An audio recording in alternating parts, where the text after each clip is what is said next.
ਤੁਹਾਨੂੰ 4.5 ਲੱਖ रुपया प्रति एकड़ नैट इनकम तक आप लैके जावांगे।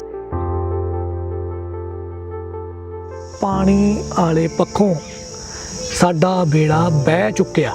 खुशहाल पंजाब नहीं है पानी वाले पक्षों, नहीं हैगा। 85 तो 2017 आ जाता ते 2017 आउंदे आउंदे 144 विकास खित्तिਆਂ चों 114 ਜਿਹੜੇ ਹੈਗੇ डार्क जोन च कन्वर्ट हो जाते। 5 साल तो ज़्यादा समय नहीं लगेगा, साडा धरती हेठला पानी मिठा भी होएगा ते पद्धर भी उत्ते आएगा। ते निक्के हुंदे जवाक दे दिमाग 'ਚ एक गल तुनन लग जाते हैं, पढ़ लै नहीं तो साडे वांगू खेतां 'ਚ धक्के खाएगा। किहड़ी खेती जिन्हों गुरु साहब ने उत्तम कहा ते तुसीं मूँह चक के गुरुद्वारे मत्था टेकन जा वड़दे आ ते गुरु जी खेती नूं कह दिंदे आ इहदे 'च कुछ रखिया नहीं। अज पानी सरकार दे हत्थ 'च सिद्धे रूप च बिजली करके मोटर चलू ते तुहानूं बिजली दे रही अज सरकार। नाल जिन्हां लोकां दी वड्डे पੱਧਰ ते गल सुनी जांदी है, वो है किसान आगू, फिर वो की करदे आ, ਉਹ ਕਿਤੇ ਨਾ ਕਿਤੇ ਮੈਨੂੰ ਤਾਂ ਇਸ ਗੇਮ ਦੇ ਵਿੱਚ ਸ਼ਾਮਲ ਹੀ ਨਜ਼ਰ ਆਉਂਦੇ ਆ। ਜਿਹੜਾ ਪਾਣੀ ਪੁੰਨ ਦਾ ਕੰਮ ਮੰਨਿਆ ਜਾਂਦਾ ਸੀ ਪਿਲਾਉਣਾ, ਉਹ ਪਾਣੀ 20 ਰੁਪਏ ਲੀਟਰ ਤੋਂ ਲੈ ਕੇ 1200 ਰੁਪਏ ਲੀਟਰ ਉਹ ਸਰਮਾਏਦਾਰ ਲੋਕ ਵੇਚਦੇ ਪਏ ਆ।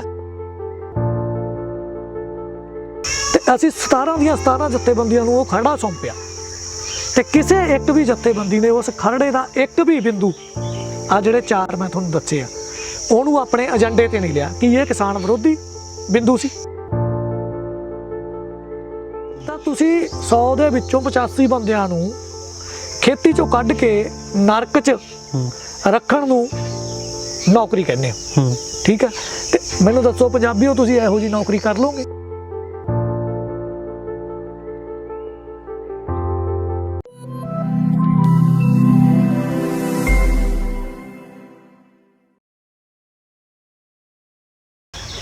सत श्री अकाल, RMB ਟੈਲੀਵਿਜ਼ਨ देख रहे हो तुसी। मैं हाँ जस गरेवाल। पंजाब ਦੀ ਜਦੋਂ ਗੱਲ ਹੁੰਦੀ ਆ, ਭਾਵੇਂ ਗੀਤਾਂ ਦੇ ਵਿੱਚ ਹੋਵੇ, ਭਾਵੇਂ ਫਿਲਮਾਂ ਦੇ ਵਿੱਚ ਹੋਵੇ ਜਾਂ ਫਿਰ ਮੁਲਾਕਾਤਾਂ ਦੇ ਵਿੱਚ ਹੋਵੇ, ਤਾਂ ਪੰਜਾਬ ਨੂੰ ਰੰਗਲਾ ਪੰਜਾਬ ਤੇ ਸੋਹਣਾ ਪੰਜਾਬ ਕਿਹਾ ਜਾਂਦਾ ਆ। ਪਰ ਲੰਬੇ ਸਮੇਂ ਤੋਂ ਗੱਲ ਇਹ ਵੀ ਚੱਲਦੀ ਆ ਕਿ ਪੰਜਾਬ ਬੜੀ ਜਲਦੀ ਮਾਰੂਥਲ ਬਣ ਜਾ ਰਿਹਾ ਆ। ਪੰਜਾਬ ਦੀ ਜੋ ਧਰਤੀ ਅਨਾਜ ਪੈਦਾ ਕਰਦੀ ਆ, ਪੰਜਾਬ ਦੀ ਜੋ ਧਰਤੀ ਦੁਨੀਆ ਭਰ ਦੇ ਵਿੱਚ ਢਿੱਡ ਭਰਦੀ ਆ, ਤਾਂ ਉਹ ਮਾਰੂਥਲ ਬਣ ਜਾ ਰਹੀ ਆ।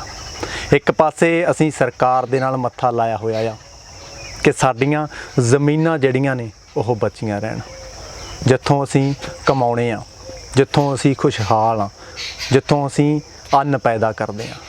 ਪਰ ਦੂਸਰੇ ਪਾਸੇ ਕੁਝ ਤਸਵੀਰਾਂ ਜਿਹੜੀਆਂ ਨੇ ਇੱਦਾਂ ਦੀਆਂ ਆਉਂਦੀਆਂ ਨੇ ਜਿਨ੍ਹਾਂ ਦੇ ਵਿੱਚ ਆਖਿਆ ਜਾਂਦਾ ਆ ਕਿ ਪੰਜਾਬ ਦਿਨ ਬ ਦਿਨ ਮਾਰੂਥਲ ਬਣਨ ਵੱਲ ਵੱਧ ਰਿਹਾ ਆ।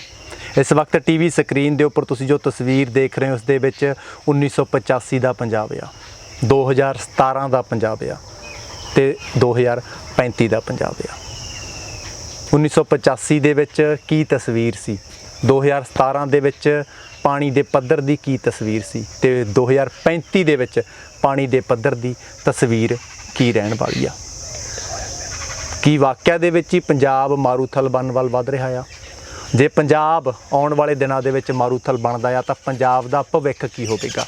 ਪੰਜਾਬ ਦੀ ਕਿਸਾਨੀ ਦਾ ਭਵਿੱਖ ਕੀ ਹੋਵੇਗਾ? ਪੰਜਾਬ ਦੀ ਖੇਤੀਬਾੜੀ ਦਾ ਭਵਿੱਖ ਕੀ ਹੋਵੇਗਾ?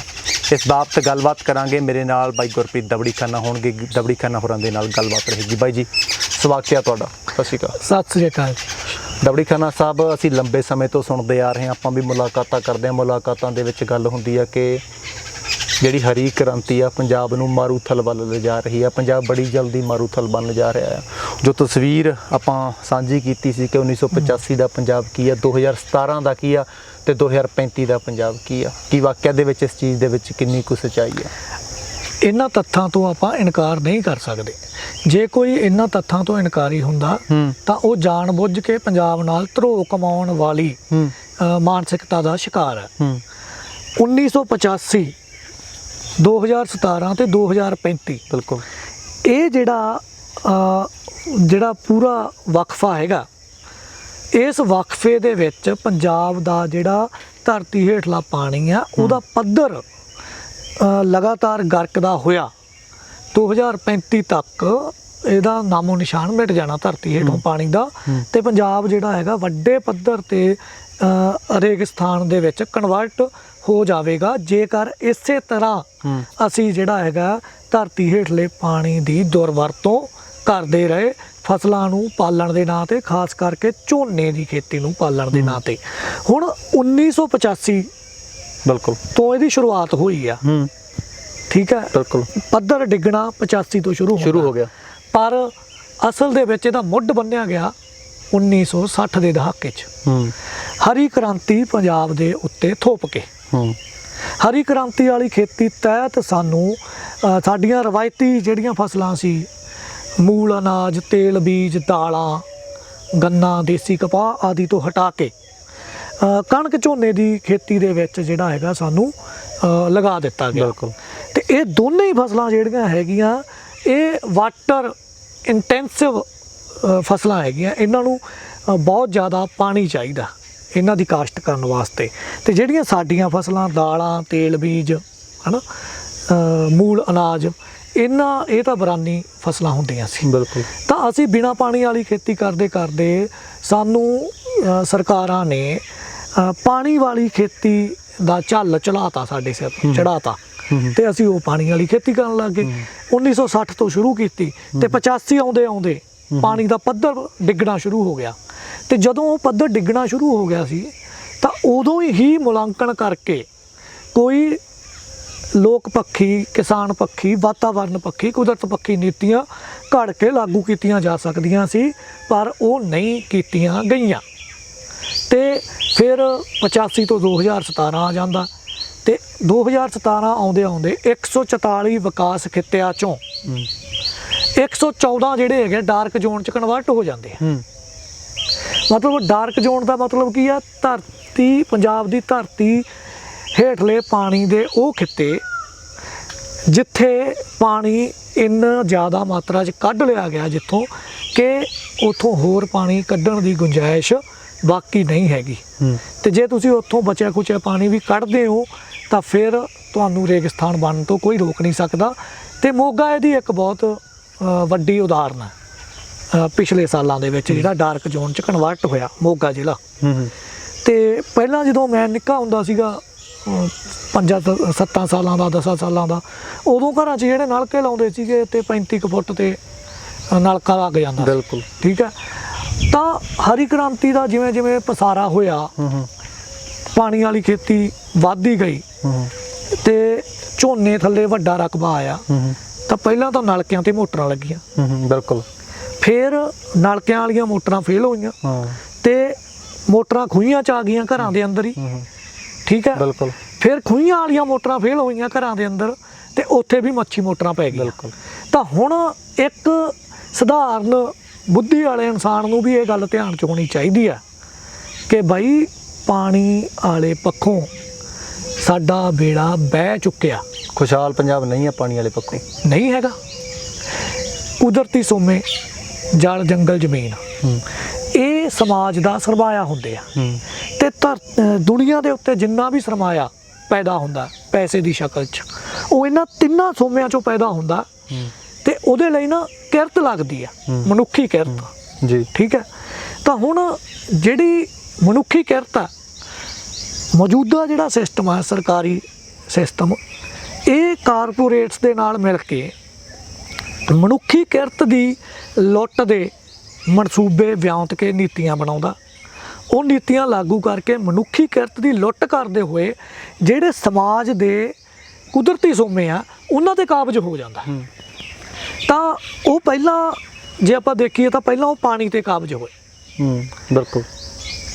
ਜਿਹੜਾ ਪਾਣੀ ਪੁੰਨ ਦਾ ਕੰਮ ਮੰਨਿਆ ਜਾਂਦਾ ਸੀ ਪਿਲਾਉਣਾ, ਉਹ ਪਾਣੀ 20 ਰੁਪਏ ਲੀਟਰ ਤੋਂ ਲੈ ਕੇ 1200 ਰੁਪਏ ਲੀਟਰ ਉਹ ਸਰਮਾਏਦਾਰ ਲੋਕ ਵੇਚਦੇ ਪਏ ਆ, ਜਿਨ੍ਹਾਂ ਦੀ ਪਾਣੀ ਉੱਤੇ ਮਾਲਕੀ ਨਹੀਂ ਹੈਗੀ ਕੁਦਰਤ ਪੱਖੋਂ, ਪਰ ਉਹਨਾਂ ਨੇ ਸਿਸਟਮ ਨਾਲ ਗੰਢ ਧੁੱਪ ਕਰਕੇ ਜੀ ਮਾਲਕੀ ਕਰ ਲਈ ਤੇ ਮਨੁੱਖੀ ਕਿਰਤ ਦੀ ਲੁੱਟ ਕਰਕੇ ਉਹੀ ਪਾਣੀ ਬੋਤਲਾਂ 'ਚ ਭਰ ਕੇ 20 ਤੋਂ ਲੈ ਕੇ 1200 ਰੁਪਏ ਲੀਟਰ ਵੇਚਣਾ ਸ਼ੁਰੂ ਕਰਤਾ।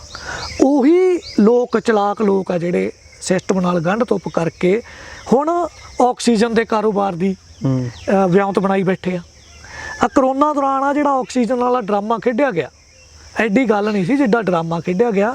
ਇਹ ਤਾਂ ਭਵਿੱਖ ਦੇ ਵਿੱਚ ਤੁਹਾਨੂੰ ਆਕਸੀਜਨ ਪਾਰਲਰ, ਆਕਸੀਜਨ ਸਿਲੰਡਰ ਤੁਹਾਡੇ ਘਰਾਂ ਦੇ ਵਿੱਚ ਇਸ ਸ਼ਕਲ ਦੇ ਵਿੱਚ ਐਡੇ ਐਡੇ ਕੁ ਤੁਹਾਨੂੰ ਸਾਹ ਵੇਚਣੇ ਆ ਉਹਨਾਂ ਨੇ। ਤਾਂ ਸਾਹਾਂ ਦੇ ਕਾਰੋਬਾਰ ਦੀ ਨੀਂਹ ਰੱਖਦੀ ਆ। ਹਰ ਥਾਂ ਤੇ ਆਕਸੀਜਨ ਦੀਆਂ ਫੈਕਟਰੀਆਂ ਲੱਗ ਗਈਆਂ।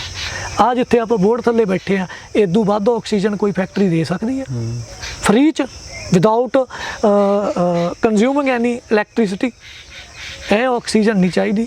ਇਹ ਆਕਸੀਜਨ ਦੇਣ ਵਾਲੀਆਂ ਜਿਹੜੀਆਂ ਫੈਕਟਰੀਆਂ ਉਹਨਾਂ ਨੂੰ ਵਿਕਾਸ ਦੇ ਨਾਂ ਤੇ ਵੱਢ ਦਿੱਤਾ ਜਾ ਰਿਹਾ।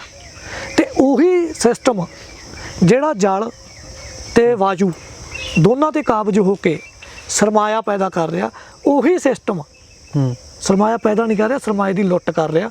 ਉਹੀ ਸਿਸਟਮ ਹੁਣ ਜ਼ਮੀਨ ਤੇ ਵੀ ਕਾਬਜ਼ ਹੋ ਕੇ ਆਖਰੀ ਜਿਹੜਾ ਹੈਗਾ ਨਾ ਕਿੱਲ ਠੋਕਣ ਨੂੰ ਬੈਠਾ, ਆਖਰੀ ਕਿੱਲ ਕਫਨ ਦੇ ਵਿੱਚ ਕਿਸਾਨੀ ਤੇ ਆਮ ਸਮਾਜ ਦੇ ਕਫਨ 'ਚ ਆਖਰੀ ਕਿੱਲ ਠੋਕਣ ਦਾ ਮਨਸੂਬਾ ਬਣਿਆ। ਤੇ ਉਸੇ ਕਰਕੇ ਇਹ ਕਾਲੇ ਕਾਨੂੰਨ ਤੇ ਇਹਨਾਂ ਕਾਲੇ ਕਾਨੂੰਨਾਂ ਨੂੰ ਚੰਗੀ ਤਰ੍ਹਾਂ ਤੁਹਾਡੇ ਉੱਤੇ ਥੋਪਣ ਲਈ ਉਹਨਾਂ ਨੇ ਇੱਕ ਗੇਮ ਰਚੀ ਇੰਟਰਨੈਸ਼ਨਲ ਲੈਵਲ ਤੇ, ਜਿਹਦੇ ਵਿੱਚ ਭਾਰਤ ਸਰਕਾਰ ਦੀ ਭਾਗੀਦਾਰੀ ਹੋਈ, ਠੀਕ ਹੈ, ਹੋਰ ਵੀ ਸਟੇਕ ਹੋਲਡਰਾਂ ਦੀ ਸ਼ਮੂਲੀਅਤ ਦੇ ਨਾਲ, ਠੀਕ ਹੈ। ਤੇ ਉਹ ਸੀਗਾ ਕਰੋਨਾ, ਠੀਕ ਹੈ। ਕਰੋਨਾ ਵਾਲੀ ਗੇਮ ਖੇਡ ਕੇ ਤੇ ਲੋਕਾਂ ਨੂੰ ਘਰੋਂ ਘਰੀ ਵਾੜ ਕੇ ਅਗਲਿਆਂ ਨੇ ਆਹ ਕੰਮ ਕਰਤਾ, ਠੀਕ ਹੈ। ਤੇ ਹੁਣ ਇਹਦੇ ਵਿੱਚ ਹੀ ਜਦੋਂ ਅਸੀਂ ਜ਼ਮੀਨ ਦੀ ਗੱਲ ਕਰਦੇ ਹਾਂ, ਖੇਤੀ ਤਾਂ ਜ਼ਮੀਨ ਤੇ ਹੋਣੀ ਆ ਤੇ ਖੇਤੀ ਪਾਣੀ ਤੋਂ ਬਿਨਾਂ ਹੋ ਨਹੀਂ ਸਕਦੀ, ਬਿਲਕੁਲ ਠੀਕ ਹੈ। ਜ਼ਮੀਨ ਤੇ ਖੇਤੀ ਹੋਣੀ ਆ, ਪਾਣੀ ਤੋਂ ਬਿਨਾਂ ਖੇਤੀ ਹੋ ਨਹੀਂ ਸਕਦੀ। ਤੇ ਪਾਣੀ ਜਿਹੜਾ ਹੈਗਾ ਪੰਜਾਬ ਦੇ ਧਰਤੀ ਹੇਠਲਾ, ਉਹ ਅਸੀਂ ਨਿਬੇੜ ਚੁੱਕੇ ਹਾਂ ਲਗਭਗ 35 ਆਉਂਦੇ ਸਾਡੇ ਪੱਲੇ ਕੱਖ ਨਹੀਂ ਰਹਿ ਜਾਣਾ। ਤੇ ਬੀਜਾਂ ਦੇ ਉੱਤੇ ਪਹਿਲਾਂ ਹੀ ਕੰਪਨੀਆਂ ਦਾ ਕਬਜ਼ਾ। ਬੀਜ ਜ਼ਮੀਨ ਤੇ ਪਾਣੀ ਮਿਲ ਕੇ ਖੇਤੀ ਹੈ। ਬੀਜ ਵੀ ਬਾਜ਼ਾਰ ਦੇ ਹੱਥ 'ਚ, ਪਾਣੀ ਵੀ ਬਾਜ਼ਾਰ ਦੇ ਹੱਥ 'ਚ, ਸਰਕਾਰ ਦੇ ਹੱਥ 'ਚ। ਅੱਜ ਪਾਣੀ ਸਰਕਾਰ ਦੇ ਹੱਥ 'ਚ ਆ ਸਿੱਧੇ ਰੂਪ 'ਚ, ਬਿਜਲੀ ਕਰਕੇ ਮੋਟਰ ਚੱਲੂ ਤੇ ਤੁਹਾਨੂੰ ਬਿਜਲੀ ਦੇ ਰਹੀ ਅੱਜ ਸਰਕਾਰ। ਬਿਲਕੁਲ ਵੀ 8 ਘੰਟਿਆਂ ਦੀ ਸਪਲਾਈ ਦੇਣੀ ਬਣਦੀ ਹੈ ਤੇ 4-4.5 ਘੰਟਿਆਂ ਦੀ ਸਪਲਾਈ ਦਿੱਤੀ ਜਾ ਰਹੀ ਹੈ। ਤਾਂ ਤੁਸੀਂ ਬਿਜਲੀ ਪੱਖੋਂ, ਪਾਣੀ ਪੱਖੋਂ, ਜ਼ਮੀਨ ਪੱਖੋਂ ਸਰਕਾਰ ਦੇ ਮੁਹਤਾਜ ਹੋ ਗਏ। ਇਹਨੂੰ ਗੁਲਾਮੀ ਕਹਿੰਦੇ ਆ, ਠੀਕ ਹੈ। ਤੇ ਗੁਲਾਮ ਲੋਕ ਜਿਹੜੇ ਹੈਗੇ ਆ ਉਹਨਾਂ ਦਾ ਹਸ਼ਰ ਇਹੀ ਹੁੰਦਾ। ਤੇ ਗੁਲਾਮੀ ਸ਼ੁਰੂ ਕਦੋਂ ਹੁੰਦੀ ਹੈ? ਜਦੋਂ ਤੁਸੀਂ ਅਗਿਆਨੀ ਹੁੰਦੇ ਹੋ, ਤੁਸੀਂ ਆਪਣੀ ਬੁੱਧੀ ਵਿਵੇਕ ਤੋਂ ਕੰਮ ਲਏ ਬਗੈਰ ਮੇਰੇ ਤੇਰੇ ਵਰਗੇ ਮਗਰ ਲੱਗ ਕੇ ਆਪਦੀ ਜ਼ਿੰਦਗੀ ਦੇ ਫੈਸਲੇ ਕਰਦੇ। ਹੁਣ ਹਰ ਬੰਦਾ ਇਮਾਨਦਾਰ ਤਾਂ ਆਉਂਦਾ ਨਹੀਂ ਤੁਹਾਡੇ ਕੋਲੇ, ਬਿਲਕੁਲ। ਤੁਹਾਡਾ ਏਜੰਡਾ ਲੈ ਕੇ ਤਾਂ ਹਰ ਬੰਦਾ ਤੁਹਾਡੇ ਕੋਲੇ ਨਹੀਂ ਆਏਗਾ। ਤੁਹਾਨੂੰ ਪਤਾ ਹੀ ਨਹੀਂ ਲੱਗਦਾ ਕੌਣ ਕੀ ਏਜੰਡਾ ਲੈ ਕੇ ਤੁਹਾਡੇ ਵਿੱਚ ਵੜ ਗਿਆ ਤੇ ਤੁਹਾਨੂੰ ਵਰਤ ਕੇ ਅਗਲਾ ਆਪਦੇ ਰਾਹ ਪੈ ਗਿਆ। ਆਪਾਂ ਇਸ ਕਿਸਾਨ ਅੰਦੋਲਨ ਦੇ ਵਿੱਚ ਵੇਖਿਆ ਹੀ ਆ, ਠੀਕ ਹੈ। ਤਾਂ ਇਸ ਕਰਕੇ ਸਾਨੂੰ ਸਾਰਿਆਂ ਨੂੰ ਚੰਗੀ ਤਰ੍ਹਾਂ ਸਮਝ ਲੈਣਾ ਚਾਹੀਦਾ ਕਿ ਪੰਜਾਬ ਦਾ ਭਵਿੱਖ ਰੌਸ਼ਨ ਨਹੀਂ ਹੈਗਾ। ਪਰ ਫਿਰ ਇੱਕ ਚੀਜ਼ ਆ ਵੀ ਇਹ ਚੀਜ਼ਾਂ ਚਾਹੇ ਸਰਕਾਰ ਵੱਲੋਂ ਚਾਹੇ ਬੁੱਧੀਜੀਵੀਆਂ ਵੱਲੋਂ ਸਾਡੇ ਕਿਸਾਨਾਂ ਦੇ ਦਿਮਾਗਾਂ ਦੇ ਵਿੱਚ ਕਿਉਂ ਨਹੀਂ ਪਾਈਆਂ ਜਾ ਰਹੀਆਂ? ਸਾਡੇ ਕਿਸਾਨਾਂ ਨੂੰ ਦੱਸੀਆਂ ਕਿਉਂ ਨਹੀਂ ਜਾ ਰਹੀਆਂ? ਕਿਉਂਕਿ ਜੇਕਰ ਦੇਸ਼ ਦਾ ਕਿਸਾਨ ਦਬੜੀਖਾਨਾ ਸਾਹਿਬ ਖੁਸ਼ਹਾਲ ਆ ਤਾਂ ਹੀ ਦੇਸ਼ ਖੁਸ਼ਹਾਲ ਆ। ਜੇਕਰ ਮਾਰੂਥਲ ਜਿਹੜਾ ਆ ਪੰਜਾਬ ਬਣਦਾ ਆ, ਜੇਕਰ ਪੰਜਾਬ ਦੇ ਵਿੱਚ ਪੈਦਾਵਾਰ ਹੀ ਖਤਮ ਹੋ ਗਈ, ਜਿਸ ਧਰਤੀ ਤੋਂ ਅਸੀਂ ਜਿਹੜਾ ਆ ਖਾਂਦੇ ਆ, ਜਿਸ ਧਰਤੀ ਤੋਂ ਅਸੀਂ ਆਪਣਾ ਆਪ ਪਾਲਦੇ ਆ, ਆਪਣੇ ਜਵਾਕਾਂ ਨੂੰ ਪੜ੍ਹਾਉਣੇ ਆ ਲਿਖਾਉਣੇ ਆ, ਬਾਹਰਲੇ ਵਿਦੇਸ਼ਾਂ ਦੇ ਵਿੱਚ ਭੇਜਦੇ ਆ, ਜੇਕਰ ਉਹੀ ਕੱਲ੍ਹ ਨੂੰ ਮਾਰੂਥਲ ਬਣ ਜਾਂਦਾ ਆ ਤਾਂ ਫਿਰ ਇਹ ਚੀਜ਼ਾਂ ਸਾਨੂੰ ਦੱਸੀਆਂ ਕਿਉਂ ਨਹੀਂ ਜਾ ਰਹੀਆਂ ਕਿ ਭਾਈ ਤੁਸੀਂ ਮਾਰੂਥਲ ਵੱਲ ਵਧ ਰਹੇ ਹੋ? ਜਾਂ ਇਸ ਤੋਂ ਪਹਿਲਾਂ, ਕਿਉਂਕਿ ਹੁਣ ਵੀ ਚਲੋ ਸੋਸ਼ਲ ਮੀਡੀਆ ਦਾ ਜ਼ਮਾਨਾ ਆ, ਸੋਸ਼ਲ ਮੀਡੀਆ 'ਤੇ ਅਸੀਂ ਗੱਲਾਂ ਸੁਣਦੇ ਹਾਂ, ਸੋਸ਼ਲ ਮੀਡੀਆ 'ਤੇ ਅਸੀਂ ਮੁਲਾਕਾਤਾਂ ਦੇਖਦੇ ਹਾਂ, ਸੋਸ਼ਲ ਮੀਡੀਆ 'ਤੇ ਅਸੀਂ ਤਸਵੀਰਾਂ ਦੇਖਦੇ ਹਾਂ, ਤਾਂ ਕਰਕੇ ਥੋੜ੍ਹੀ ਬਹੁਤ ਕੰਨਾਂ ਦੇ ਵਿੱਚ ਗੱਲ ਪੈਂਦੀ ਹੈ। ਉਸ ਤੋਂ ਬਾਅਦ ਗੱਲਬਾਤ ਜਿਹੜੀ ਆ ਆਮ ਲੋਕਾਂ ਤੱਕ ਪਹੁੰਚਦੀ ਆ। ਤਾਂ ਇਸ ਤੋਂ ਪਹਿਲਾਂ ਇਹ ਚੀਜ਼ ਦੱਸੀ ਕਿਉਂ ਨਹੀਂ ਗਈ? ਸਾਡੇ ਕੰਨਾਂ ਦੇ ਵਿੱਚ ਇਹ ਚੀਜ਼ ਪਾਈ ਕਿਉਂ ਨਹੀਂ ਗਈ? ਦੇਖੋ, ਇੱਕ ਤਾਂ ਸਿਸਟਮ ਉਹ ਆ ਜਿਹੜਾ ਤੁਹਾਨੂੰ ਐਕਸਪਲੋਇਟ ਕਰਕੇ, ਤੁਹਾਡੇ ਸੋਮਿਆਂ ਨੂੰ ਐਕਸਪਲੋਇਟ ਕਰਕੇ ਤੁਹਾਨੂੰ ਜਿਹੜਾ ਹੈਗਾ ਹਾਸ਼ੀਏ 'ਤੇ ਧੱਕਣ ਲਈ ਲਗਾਤਾਰ ਯਤਨਸ਼ੀਲ ਆ, ਠੀਕ ਹੈ। ਉਹਦੇ ਵਿੱਚ ਸਰਕਾਰਾਂ ਹੈਗੀਆਂ, ਸਰਕਾਰਾਂ ਜਿਹੜੀਆਂ ਹੈਗੀਆਂ ਹਿੰਦੁਸਤਾਨ ਦੀਆਂ ਜਾਂ ਤੀਜੀ ਦੁਨੀਆ ਦੇ ਦੇਸ਼ਾਂ ਦੀਆਂ, ਉਹ ਆਪਣੇ ਲੋਕਾਂ ਲਈ ਆਪਣੀਆਂ ਲੋੜਾਂ ਅਨੁਸਾਰ ਨੀਤੀਆਂ ਨਹੀਂ ਬਣਾਉਂਦੀਆਂ। ਉਹ ਸਰਕਾਰਾਂ, ਸਾਡੀਆਂ ਸਰਕਾਰਾਂ ਨੀਤੀਆਂ ਜਿਹੜੀਆਂ ਬਣਾਉਂਦੀਆਂ, ਉਹਨਾਂ ਦਾ ਫਰੇਮ ਵਰਕ, ਉਹਨਾਂ ਦਾ ਖਾਕਾ, ਉਹਨਾਂ ਦਾ ਜਿਹੜਾ ਖਰੜਾ ਉਹ WTO ਤੋਂ, UNO ਤੋਂ, ਵਰਲਡ ਬੈਂਕ ਤੋਂ ਬਣ ਕੇ ਆਉਂਦਾ। ਠੀਕ ਹੈ। ਤੇ ਜਿਹੜੀਆਂ ਸਰਕਾਰਾਂ WTO, UNO, ਵਰਲਡ ਬੈਂਕ ਮੁਤਾਬਕ ਚੱਲਣ ਵਾਲੀਆਂ, IMF ਮੁਤਾਬਕ ਚੱਲਣ ਵਾਲੀਆਂ, ਉਹਨਾਂ ਦੇ ਏਜੰਡੇ ਨੂੰ ਲਾਗੂ ਕਰਨ ਲਈ ਹੀ ਬਣਾਈਆਂ ਜਾਂਦੀਆਂ, ਉਹ ਸਰਕਾਰਾਂ ਤੁਹਾਨੂੰ ਕਿਉਂ ਇਹਨਾਂ ਮਸਲਿਆਂ ਤੇ ਜਾਗਰੂਕ ਕਰਨਗੀਆਂ? ਠੀਕ ਹੈ। ਹੁਣ ਰਹੀ ਗੱਲ, ਜੇ ਸਰਕਾਰਾਂ ਨਹੀਂ ਕਰਦੀਆਂ ਤੇ ਬੁੱਧੀਜੀਵੀ ਕੀ ਕਰਦੇ ਆ? ਬਿਲਕੁਲ। ਤੇ ਬੁੱਧੀਜੀਵੀਆਂ ਦੇ ਨਾਲ ਨਾਲ ਜਿਨ੍ਹਾਂ ਲੋਕਾਂ ਦੀ ਵੱਡੇ ਪੱਧਰ ਤੇ ਗੱਲ ਸੁਣੀ ਜਾਂਦੀ ਆ, ਉਹ ਹੈਗਾ ਕਿਸਾਨ ਆਗੂ। ਫਿਰ ਉਹ ਕੀ ਕਰਦੇ ਆ? ਉਹ ਕਿਤੇ ਨਾ ਕਿਤੇ ਮੈਨੂੰ ਤਾਂ ਇਸ ਗੇਮ ਦੇ ਵਿੱਚ ਸ਼ਾਮਲ ਹੀ ਨਜ਼ਰ ਆਉਂਦੇ ਆ। ਠੀਕ ਹੈ। ਕਈ ਬੁੱਧੀਜੀਵੀ ਆ, ਇੱਕ ਨੂੰ ਤਾਂ ਮੈਂ ਸਰਕਾਰੀ ਅਰਥ ਸ਼ਾਸਤਰੀ ਕਹਿੰਦਾ। ਠੀਕ ਹੈ। ਸਰਕਾਰ ਦੀ ਜਿਹੜੀ ਪਾਲਿਸੀ ਆ ਉਹ ਡਿਕਲੇਅਰਡ ਹੈ 20 ਸਾਲ ਤੋਂ 30 ਸਾਲ ਤੋਂ ਕਿ ਖੇਤੀ 'ਚ 15% ਤੋਂ ਵੱਧ ਲੋਕ ਨਹੀਂ ਚਾਹੀਦੇ। 15% ਤੋਂ ਵੱਧ ਕਿਸਾਨ ਖੇਤੀ 'ਚ ਨਹੀਂ ਚਾਹੀਦੇ। ਤੇ ਫਿਰ ਆਖੇ ਜੀ ਕਰਨਾ ਕੀ ਆ? ਜਿਹੜੇ ਉੱਥੋਂ ਕੱਢ ਲਏ, ਆਖੇ ਉਹਨਾਂ ਨੂੰ ਸ਼ਹਿਰਾਂ 'ਚ ਵਸਾ ਦੇਣਾ ਤੇ ਸ਼ਹਿਰਾਂ 'ਚ ਨੌਕਰੀਆਂ ਜਾਂ ਮਜ਼ਦੂਰੀ। ਹਾਂ, ਉਹਨਾਂ ਲਈ ਨੌਕਰੀ ਹੈ। ਉਹ ਨੌਕਰੀ ਮਜ਼ਦੂਰੀ ਆ, ਉਹ ਮਜ਼ਦੂਰੀ ਆ ਅਸਲ ਦੇ ਵਿੱਚ। ਸ਼ਹਿਰਾਂ ਦੇ ਵਿੱਚ ਆਖੇ ਉਹ ਨੌਕਰੀਆਂ ਕਰਨ। ਨੌਕਰੀਆਂ ਦਾ ਰੂਪ ਕੀ ਆ? ਮਜ਼ਦੂਰੀ। ਕਿਹੜੀ? ਇੱਕ ਤਰ੍ਹਾਂ ਦੀ ਬੰਧੂਆ ਮਜ਼ਦੂਰੀ ਤੇ ਇੱਕ ਤਰ੍ਹਾਂ ਦੀ ਸਲਮ ਦੇ ਵਿੱਚ ਰਹਿਣ ਵਾਲੀ ਜ਼ਿੰਦਗੀ, ਮਤਲਬ ਝੁੱਗੀਆਂ ਝੋਪੜੀਆਂ ਵਾਲੀ, ਜਿਵੇਂ ਬੰਬੇ, ਦਿੱਲੀ ਦੇ ਵਿੱਚ ਜਿਸ ਤਰ੍ਹਾਂ ਦੀਆਂ ਹਾਲਾਤ ਹੁੰਦੇ ਆ। ਬਿਲਕੁਲ ਬਿਲਕੁਲ। ਜਿਹੜੇ ਲੋਕ ਆਪਣੇ ਪਿੰਡ ਛੱਡ ਕੇ ਦਿੱਲੀ, ਮੁੰਬਈ ਵਰਗੇ ਮਹਾਨਗਰਾਂ 'ਚ ਜਾਂ ਲੁਧਿਆਣੇ 'ਚ ਹੀ ਪਹੁੰਚ ਜਾਂਦੇ ਆ, ਉਹਨਾਂ ਦਾ ਹਾਲ ਦੇਖੋ। ਬਿਲਕੁਲ। ਉਹਨਾਂ ਦੀ ਰਹਿਣ ਦੇ ਹਾਲਾਤ ਕੀ ਆ, ਉਹਨਾਂ ਦਾ ਖਾਣ ਪੀਣ ਕਿੱਦਾਂ ਦਾ, ਉਹਨਾਂ ਦੀ ਸਿਹਤ ਕਿੱਦਾਂ ਦੀ ਆ। ਠੀਕ ਆ। ਜਿਹੜੇ ਸਲਮਸ ਦੇ ਵਿੱਚ ਰਹਿਣ ਵਾਲੇ ਲੋਕ ਆ, ਉਹ ਤਾਂ ਫਿਰ ਨਰਕ ਭਰੀ ਜ਼ਿੰਦਗੀ ਜਿਉਂਦੇ ਆ। ਤਾਂ ਤੁਸੀਂ 100 ਦੇ ਵਿੱਚੋਂ 85 ਬੰਦਿਆਂ ਨੂੰ ਖੇਤੀ 'ਚੋਂ ਕੱਢ ਕੇ ਨਰਕ 'ਚ ਰੱਖਣ ਨੂੰ ਨੌਕਰੀ ਕਹਿੰਦੇ ਹੋ। ਠੀਕ ਹੈ। ਤੇ ਮੈਨੂੰ ਦੱਸੋ ਪੰਜਾਬੀਓ, ਤੁਸੀਂ ਇਹੋ ਜਿਹੀ ਨੌਕਰੀ ਕਰ ਲਓਗੇ? ਠੀਕ ਹੈ। ਤਾਂ ਇੱਕ ਤਾਂ ਇਹ ਉਹਨਾਂ ਦੀ ਨੀਤੀ ਸਪਸ਼ਟ ਆ। ਇਹ ਨੀਤੀ ਜਦੋਂ ਮਨਮੋਹਨ ਸਿੰਘ ਪਹਿਲੀ ਵਾਰੀ ਵਿੱਤ ਮੰਤਰੀ ਬਣਿਆ PV ਨਰਸਿਮਹਾ ਰਾਓ ਦੀ ਸਰਕਾਰ ਵੇਲੇ, ਉਦੋਂ ਹੀ ਬਣ ਗਈ ਸੀ। ਉਹਦੇ ਤਹਿਤ ਹੀ WTO, ਡੰਕਲ ਗੈਟ ਤੇ ਸਮਝੌਤੇ ਸਹੀਬੱਧ ਹੋਏ। ਨਰਸਿਮਹਾ ਰਾਓ ਹੱਥ ਵੜਾ ਕੇ ਆਇਆ, ਸਾਡੇ ਹੱਥ ਵੜਾ ਆਇਆ ਉੱਥੇ। ਠੀਕ ਹੈ। ਹੁਣ ਉਹੀ ਸਾਰਾ ਜੋ ਸਿਸਟਮ ਹੈਗਾ ਇਸੇ ਮਨਮੋਹਨ ਸਿੰਘ ਦਾ ਸ਼ੁਰੂ ਕੀਤਾ ਹੋਇਆ, ਉਹਨੂੰ ਸਪੈਸ਼ਲੀ ਲਿਆਂਦਾ ਗਿਆ। ਵਰਲਡ ਬੈਂਕ ਦਾ ਪੈਨਸ਼ਨਰ ਆ ਮਨਮੋਹਨ ਸਿੰਘ। ਠੀਕ ਹੈ। ਉਹ PU ਦੇ ਵਿੱਚ ਪੜ੍ਹਾਉਂਦਾ ਹੁੰਦਾ ਸੀ, ਉਹਨੂੰ ਸਪੈਸ਼ਲ ਉੱਥੋਂ ਚੱਕਿਆ, ਦੇਸ਼ ਦਾ ਵਿੱਤ ਮੰਤਰੀ ਬਣਾਇਆ ਕਿ ਉਹ UNO ਦੀਆਂ ਨੀਤੀਆਂ ਜਿਹੜੀਆਂ ਹੈਗੀਆਂ ਉਹਨਾਂ ਨੂੰ ਵਧੀਆ ਫਰੇਮ ਕਰਕੇ ਇੱਥੇ ਲਾਗੂ ਕਰਾਵੇ, ਕਿਉਂਕਿ ਉਹ ਵਰਲਡ ਬੈਂਕ ਦਾ ਪੈਨਸ਼ਨਰ ਸੀ। ਉਹਨਾਂ ਨੇ ਆਪ ਦਾ ਬੰਦਾ ਚੱਕ ਕੇ ਬਿਠਾਤਾ। ਹੁਣ ਉਹਦੀਆਂ ਨੀਤੀਆਂ ਕਾਂਗਰਸ ਦੇ ਰਾਜ 'ਚ ਲਾਗੂ ਹੋਣੀਆਂ ਸ਼ੁਰੂ ਹੋਈਆਂ ਤੇ ਮੋਦੀ ਨੇ ਉਹਨਾਂ ਨੂੰ ਸਿਰੇ ਲਾਤਾ। ਬਿਲਕੁਲ। ਹੁਣ ਦੱਸੋ ਮੈਨੂੰ, ਤੁਹਾਡਾ ਕੌਣ ਹੋਇਆ ਫਿਰ? ਨਾ ਤੁਹਾਡੀ BJP, ਨਾ ਤੁਹਾਡੀ ਕਾਂਗਰਸ, ਨਾ ਤੁਹਾਡਾ ਮੋਦੀ, ਨਾ ਤੁਹਾਡਾ ਮਨਮੋਹਨ। ਬਿਲਕੁਲ। ਇਹ 2 M ਹੈਗੀਆਂ ਨਾ, M for murder of the farmers. ਇਹਨਾਂ ਨੇ ਤਾਂ ਆਮ ਲੋਕਾਂ ਦਾ ਮਰਡਰ ਬਿਆਉਂਤਿਆ। ਠੀਕ ਹੈ।